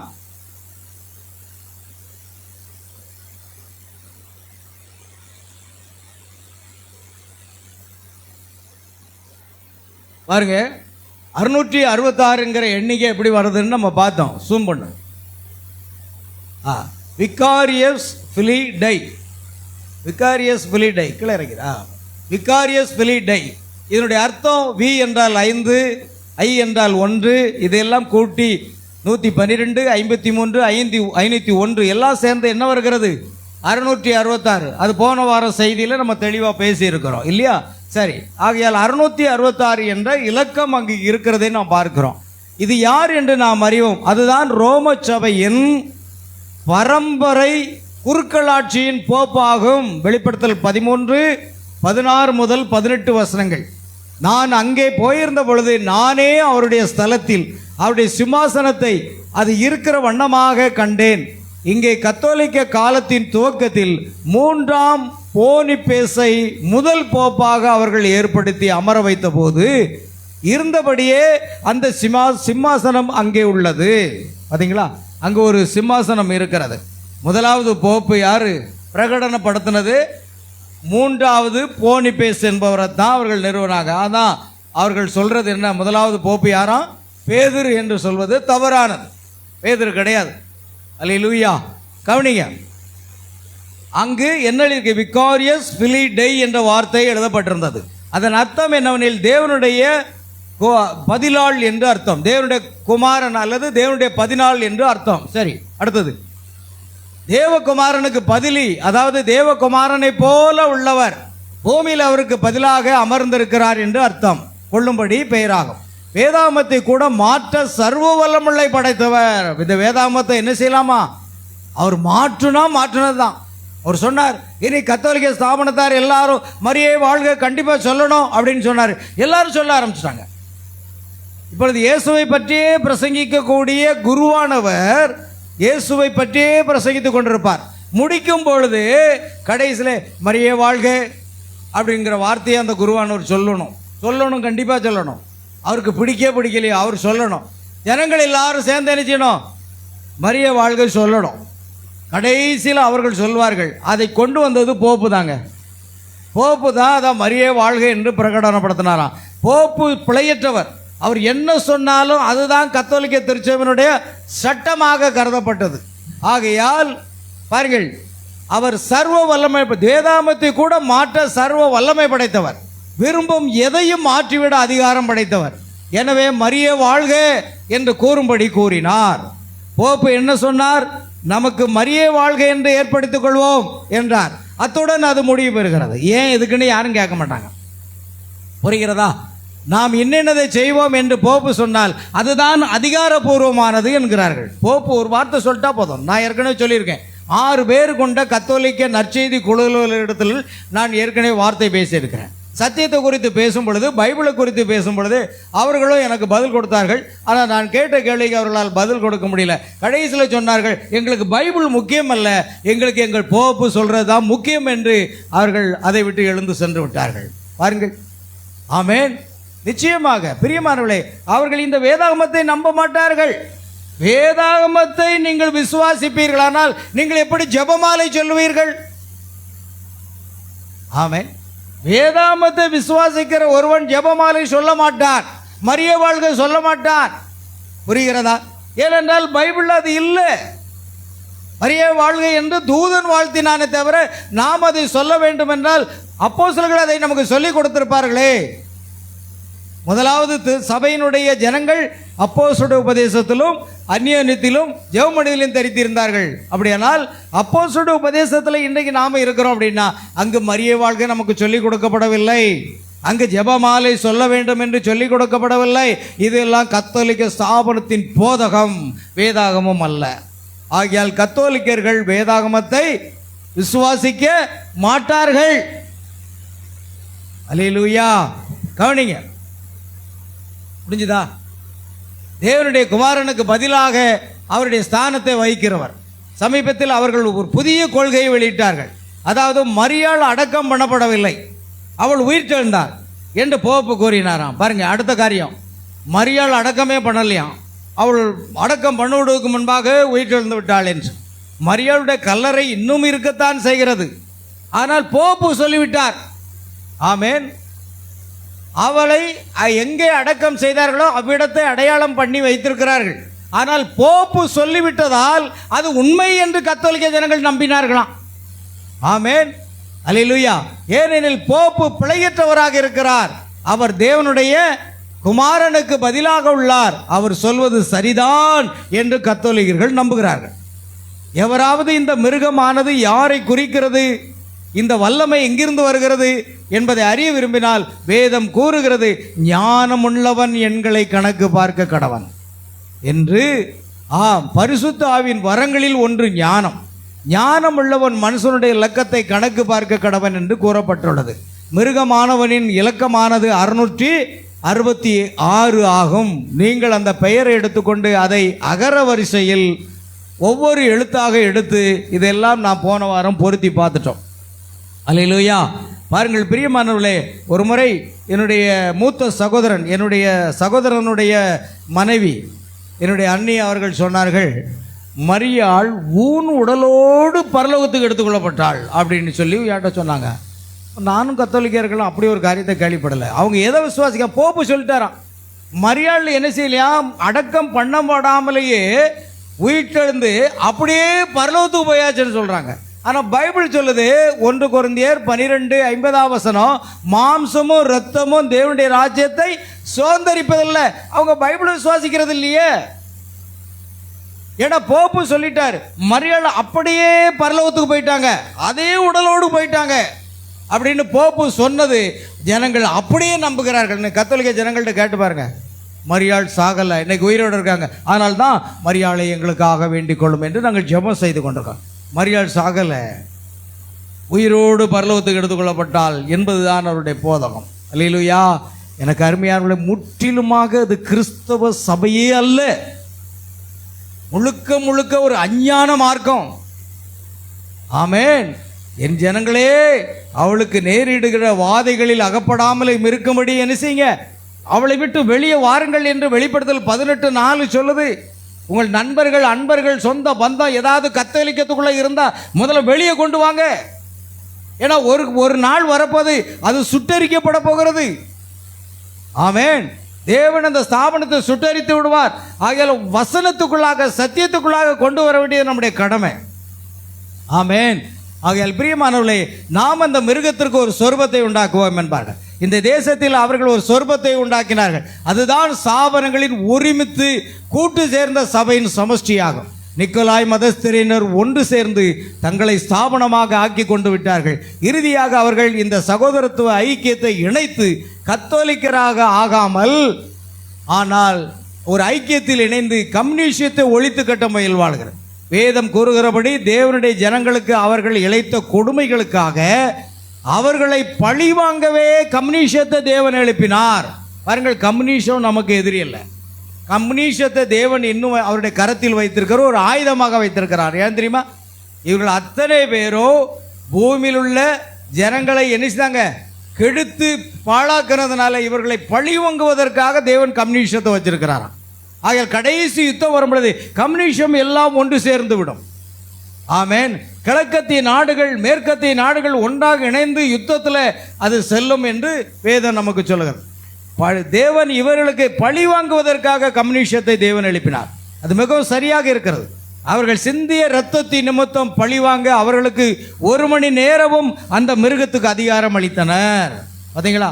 அந்த கம்யூனிஸ்டத்தை நம்ம பார்க்குறோம். பிரியமானவர்களே, கத்தோலிக்க ஸ்தாபனமானது அவருடைய கொள்கைக்கு இணங்காதவர்களை கொலை செய்தது. ஆமேன். கிட்டத்தட்ட 6,80,00,000 கிறிஸ்தவர்களை கத்தோலிக்க ஸ்தாபனம் கொலை செய்ததுனால அவர்கள் பரிசுத்தவான்களுடைய இரத்தத்தினால் வெறி கொண்டிருக்கிறதை கண்டேன் என்று வெளிப்படுத்தல் 17 எழுதியிருக்கிறது. சாதாரணமாக நினைக்காங்க, இன்னைக்கு அமைதியாக போயிட்டு இருக்கு. இன்னைக்கு அமைதியை விரும்புகிறது கத்தோலிக்க உரம் கிடையாது. கிறிஸ்தவர்களை எல்லாம் அமைதி என்ற ஒரு காரியத்துக்குள்ள வந்து பரலோகத்துக்கு போகாமல் நரகத்துக்கு அனுப்பக்கூடிய எல்லா வேலையும் இங்கே செய்கிறாங்க. ஏன்னா மனுஷருடைய கற்பனைகளை போதித்து வீணாய் எனக்கு ஆராதனை செய்கிறார். வீணான ஆராதனை செய்கிற ஒரு ஸ்தாபனம் கத்தோலிக்க ஸ்தாபனம். ஆமென். எனக்கு அருமையான தேவனுடைய பிள்ளைகளே, ஆகையால் அதை விட்டு நாம் வெளியே வர வேண்டியது அவசியம்.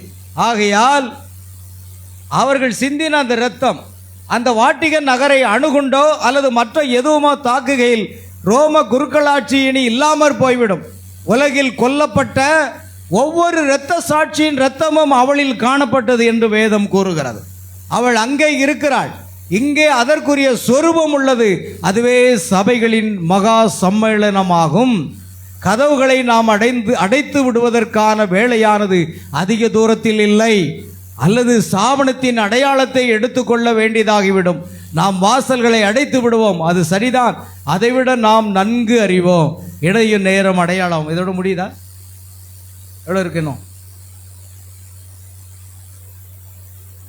சரி, சீக்கிரமா போயிடும். அங்குதான் கத்தோலிக்கர்கள் ஒன்றுணைந்துள்ளான். பாருங்க, இணையும் நேரம் அடையாளம் என்ற செய்தியில் எங்க இருக்கு? இணையும் நேரமும் அடையாளமும் என்ற செய்தியில் நாம் ஒரு 46வது பத்தி. அங்குதான் கத்தோலிக்கர்கள் ஒன்றுணைந்துள்ளனர். ரோமன் கத்தோலிக்கர்கள் அவர்கள் ஒருமித்துள்ளனர். பெரும்பான்மையோர் ரோமன் கத்தோலிக்கர். கிரேக்க சபையும் மற்ற கத்தோலிக்கர்களும் ரோமன் கத்தோலிக்கர்களைப் போல அவ்வளவு அதிகம் பேர் அல்ல. அவர்கள் ஒன்றிணைந்துள்ளனர். ஆகையால் தான் அவர்கள் ஒன்றாக நிற்கின்றனர். என்ன நடந்த போதிலும் போப்பு எல்லாவற்றிற்கும் தலைவன். ஆமென். யார் என்ன கூறின போதிலும் போப்பு பிழையற்றவர். அவர் தேவதின் பிரதி குரு, விகார் ஆப் கிரைஸ்ட். அவர் தேவனுக்கு அடுத்தவர். அவருக்கு நரகம், பரலோகம், பாவ விமோசன ஸ்தலம் ஆகியவற்றின் மேல் ஆதிக்கம் உண்டு. எனவே அந்த விஷயத்தில் ஒன்றுமே செய்ய முடியாது. அவர் என்ன கூறுகிறாரோ அதுவே முடிவானது. 3 கிரீடங்கள் இருக்கிறது போப்பனுடைய அரண்மனையில். 3, அதாவது கண்ணாடி பெட்டிக்குள்ள 3 கிரீடம் இருக்குது. ஒன்று நரகத்தின் மேலே, இன்னொன்று பூமியின் மேலே, இன்னொன்று பரலோகத்தின் மேலே, பாவ விமோசன ஸ்தலத்தின் மேலே. பாருங்க, எனவே அந்த விஷயத்தில் ஒன்றுமே செய்ய முடியாது. இப்பொழுது புராட்டஸ்டன்ட்டுகளும் அதுபோன்று தங்களுக்கு ஒரு தலைவனை உண்டாக்கி கொண்டிருக்கின்றனர். மிருகத்துக்கு ஒரு சொரூபம் பண்ணப்பட்டதாக வேதம் கூறுகிறது. சொரூபம் என்றால் என்ன? அதை போலவே வேறொரு செய்யப்படுவதே சொரூபம், இமேஜ். பார்த்தீங்களா? அதே தான். அது எப்படி எண்ணப்படுகிறது, பண்ணப்படுகிறது? தங்களை ஒன்றிணைப்பதின் மூலம் அது எல்லாம் ஒன்றிணைந்து விடுகின்றன. பிரியமானவர்களே, நாம் கடைசி நேரம் மணவாட்டி ஒன்றிணைகிற நேரம். இணையும் நேரமும் அடையாளமும் என்ற ஒரு செய்தியை தீர்க்கதரிசி பிரசங்கியிருக்கேன். வாசிக்கலன்னா வாசித்து பாருங்க. மணவாட்டி ஒன்று கூடுகின்றன, நாடுகள் எல்லாமே உடைகின்றன, எல்லாவற்றையும் அவர் தெளிவாக சொல்றார். இப்பொழுது ஒன்றிணைந்து செய்தியை நிர்மூலமாக்க முனைகின்றனர். அவர்கள் எப்படி அதை நிர்மூலமாக்கினர்? அவர்களால் தேவனுடைய வார்த்தையை எப்படி நிர்மூலமாக்க முடியும்? அவர்கள் துவக்கத்தில் செய்தது போன்றே மனிதனுடைய கற்பனைகளை ஏற்றுக்கொண்டு தேவனுடைய வார்த்தையை அவமாக்கி போட்டனர். பாருங்கள்.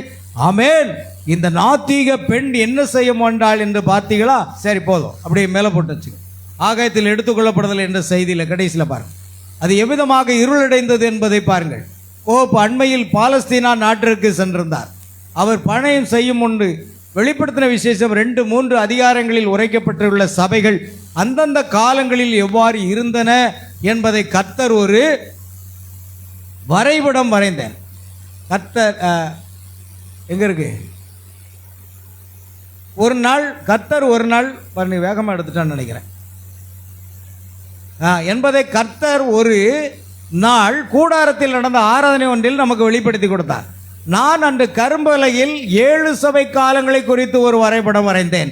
அதை இந்த புத்தகத்தில் வெளியிட்டுள்ளேன். பாருங்க, அதில் நீங்கள் பார்த்தீங்கன்னா அந்த படம் இருக்கு இல்லையா? 7 சபை காலங்கள், வட்டம், நிலா இருக்கா? பாருங்கள், இருந்தால் எடுத்து போடுங்க. நான் கரும்பலகையில் வரைந்த அதே நேரத்தில் பரிசுத்த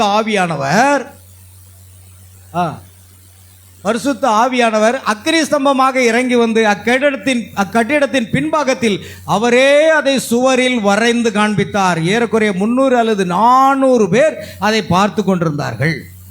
300 அல்லது 400 பேர் பார்த்து கொண்டிருக்கிற சமயத்தில் கர்த்தர் பரிசுத்த அக்கினியாக இறங்கி வந்து அதை வரைந்து காண்பித்தார். எப்படி மோசேக்கு 10 கட்டளைகளை அந்த கற்பலைகளில் எழுதி கொடுத்தாரோ அதே போன்று அவர் அதை செய்தாராம். ஆமென். பாருங்கள், போப்பு பாலஸ்தீனாவுக்கு பிரயாணம் செய்தபோது சந்திரன் சூரியனை மறைத்து கிரகணத்தை உண்டாக்கியது. விஞ்ஞானிகள் கிரகணத்தை புகைப்படம் பிடித்தனர். 7 சபைக்காலின் காலத்தை சித்தரிக்க நான் கரும்பலையில் வரைந்தவாறே அப்புகைப்படங்கள் தோற்றமளித்தன. போப் அமெரிக்க ஐக்கிய நாடுகளுக்கு விஜயம் செய்தபோது 13ஆம் தேதி வந்தார். அவர் 13 படிகள் ஏறி 13 நபர்களுக்கு நற்கருணை வழங்கினார். அது 13 என்னும் எண் கொண்ட அமெரிக்காவில் நிகழ்ந்தது.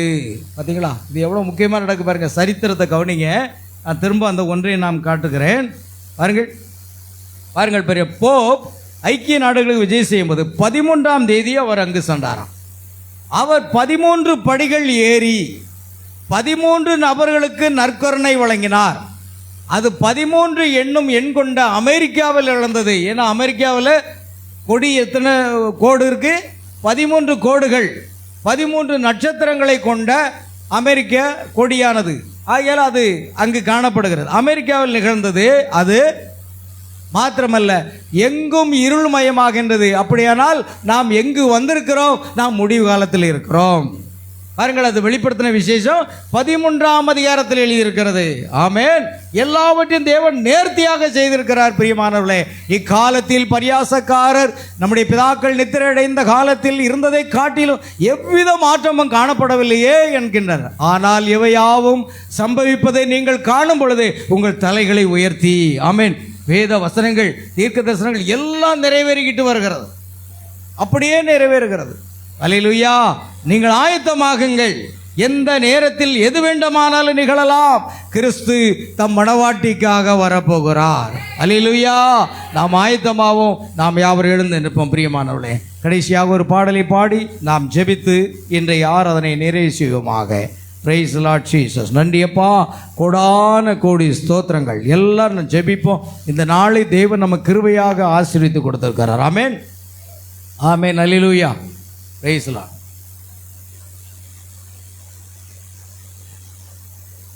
Price lord Jesus. பிரியமான தேவ பிள்ளைகளே, அந்தி கிறிஸ்து என்பவர் பாருங்கள், அந்த வசனத்தில் கடைசியாக நான் அதை அப்படியே நிறுத்திவிட்டேன். அந்தி கிறிஸ்து வருகிறார் என்று கேள்விப்படுகிறீர்களே, இப்பொழுதும் அநேக அந்தி கிறிஸ்துகள் இருக்கிறார்கள். பாருங்க, அந்த ஒரு வசனத்தை மாத்திரம் நான் சொல்ல விரும்புகிறேன். ரோமர் எழுதின நிருபம் 11ஆம் அதிகாரத்தில் யாராவது ஒருவர் திரும்பமாக அதை வாசிக்கலாம். ரோமர் 11.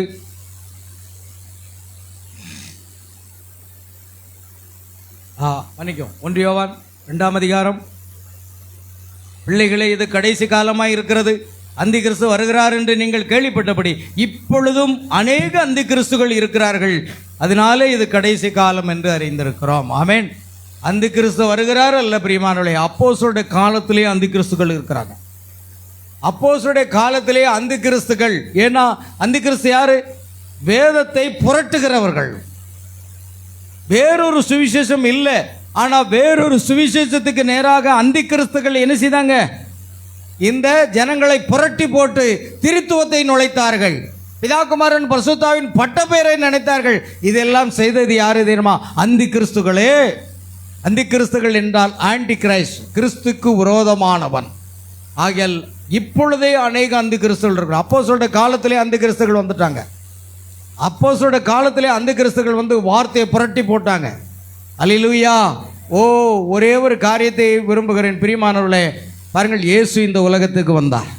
யூதாசும் இந்த உலகத்துக்கு வந்தார். இயேசு இந்த உலகத்தை விட்டு சென்றார். யூதாசும் இந்த உலகத்தை விட்டு சென்றார். இயேசு பரிசுத்த ஆவியாக இறங்கி வந்து தமக்கென்று ஒரு மகிமையான சபையை ஏற்படுத்தினார். யூதாசனுடைய ஆவி இந்த உலகத்தில் வந்து ஒரு கள்ள சபையை ஏற்படுத்தினார். ஆமென். இது எல்லாம் வேத பிரகாரமாக நிறைவேறி கொண்டிருக்கிறதை நான் பார்க்கிறோம். ஆனால் எது நடந்தாலும் தெரிந்து கொள்ளப்பட்டவர்கள் வஞ்சிக்கப்பட போவதே இல்லை. மத்தேயு 24:24 கள்ள கிறிஸ்துகளும் கள்ள தீர்க்கதரிசிகளும் எழும்பி கூடுமானால் தெரிந்து கொள்ளப்பட்டவர்களை வஞ்சிக்கத்தக்கதாக அநேக அற்புதங்களை அடையாளம் செய்வார்கள். ஆனால் தெரிந்து கொள்ளப்பட்டவர்கள் ஒரு காலம் வஞ்சிக்கப்பட முடியாது. இவைகளெல்லாம் நடக்கும் பொழுது உங்கள் மீட்பு சமீபம். நாம் எடுத்துக்கொள்ளப்படுகிற நேரம் சமீபம். நாம் ஆயத்தமாவோம். கர்த்தர் நம்மை ஆயத்தப்படுத்தி நம்மை கொண்டு செல்வாராக. அல்லேலூயா. Praise the Lord. கர்த்தருக்கு ஸ்தோத்திரம் உண்டாகட்டும். ஆமென், ஆமென், அல்லேலூயா. Praise the lord Jesus.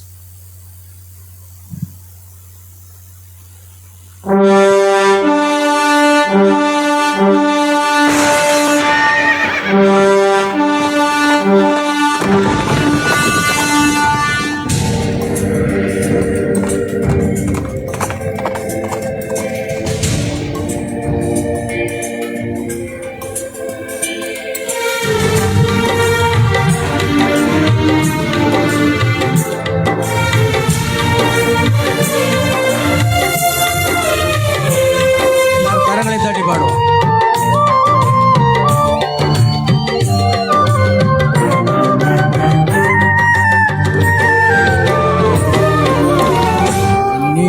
ராஜாவோடு நானும் செல்வேன் பரலோகம், எண்ணில்லா சந்தோஷம் என் ஜீவன் பாடும் புதுராகம்.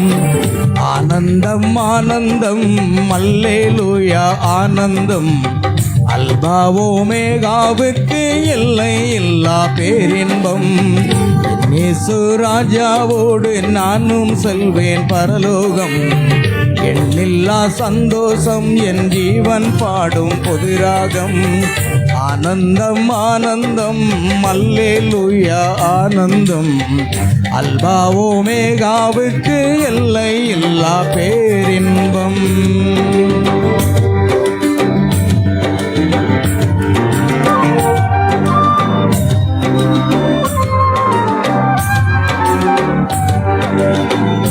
எக்காலம் துணிக்கும், அப்பொழுது மரித்தோர் அழிவில்லாதவர்களாய் எழுந்திருப்பார். நாமும் இமைப்பொழுதிலே மறுரூபமாக்கப்படுவோம்.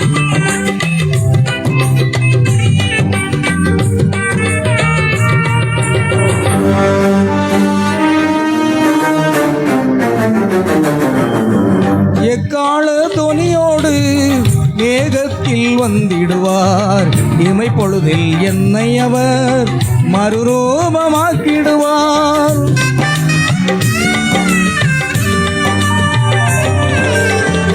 எக்கால துணியோடு மேகத்தில் வந்திடுவார், இமைப்பொழுதில் என்னை அவர் மறுரூபமாக்கிடுவார்.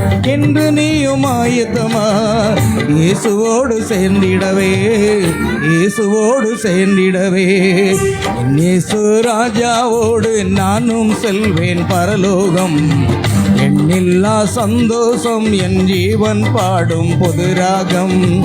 ஆனந்தம் ஆனந்தம் அல்லேலூயா ஆனந்தம், அல்பாவோ மேகாவுக்கு எல்லை இல்லா பேரின்பம்.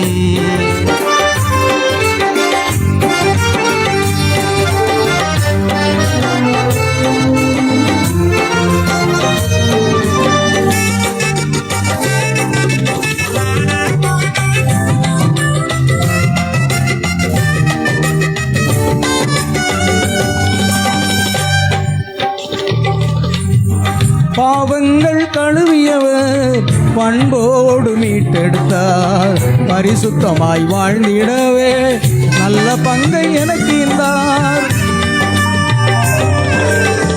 பாவங்கள் கழுவியவர் பண்போடு மீட்டெடுத்தார், பரிசுத்தமாய் வாழ்ந்திடவே நல்ல பங்கை எனக்கு இருந்தார். பாடி நானும் பறந்திடுவேன், பரமனோடு வாழ்ந்திடுவேன், பரமனோடு வாழ்ந்திடுவேன்.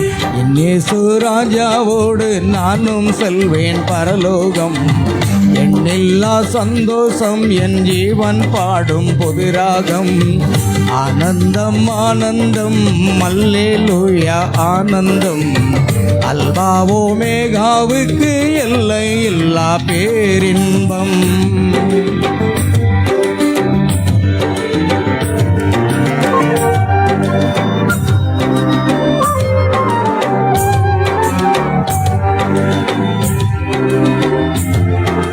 விசுவாசத்தினாலே ஏனோக்கு மரணத்தை காணாதபடிக்கு எடுத்துக்கொள்ளப்பட்டான்.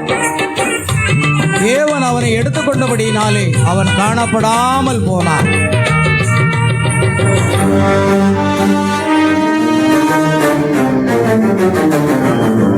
விசுவாச ஜீவியமே விண்ணில் கொண்டு சேர்த்திடுமே, வேதத்தை நீ சார்ந்திருந்தால் வாழ்வு ஒன்று கிடைத்திடுமே.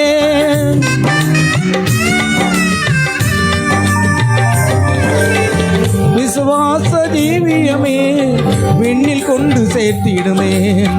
வேதத்தை நீ சார்ந்திருந்தால் வாழ்வு ஒன்று கிடைத்திடுமே. காந்தனேசு வரும் நாளில் சேர்ந்திடு அவர் ராஜ்யமே, சேர்ந்திடு அவர் ராஜ்யமே. இயேசு ராஜாவோடு நானும் செல்வேன் பரலோகம். எண்ணில்லா சந்தோஷம் என் ஜீவன் பாடும் பொதுராகம். ஆனந்தம் ஆனந்தம் அல்லேலூயா ஆனந்தம். அல்பாவோ மேகாவுக்கு எல்லை இல்லா பேரின்பம்.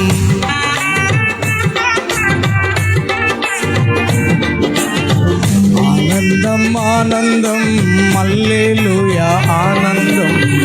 அல்பாவோ மேகாவுக்கு எல்லை இல்லா பேரின்பம். நாம் எல்லாரும் கரங்களை தட்டி கருத்தரை மகிமைப்படுத்தும் பிரியமார். ஆமென் கர்த்தாவே, இந்த நல்ல நாளிலும் ஆண்டவருடைய வார்த்தைக்காக கடந்து வர கிருபை. இந்த ஸ்தாபனங்கள் என்ன, இந்த அந்து கிறிஸ்து எங்கிருந்து வருவா? அந்த கிறிஸ்து இன்றைக்கும் ஜனங்களை மோசம் போக்கி கொண்டிருக்கிறான்.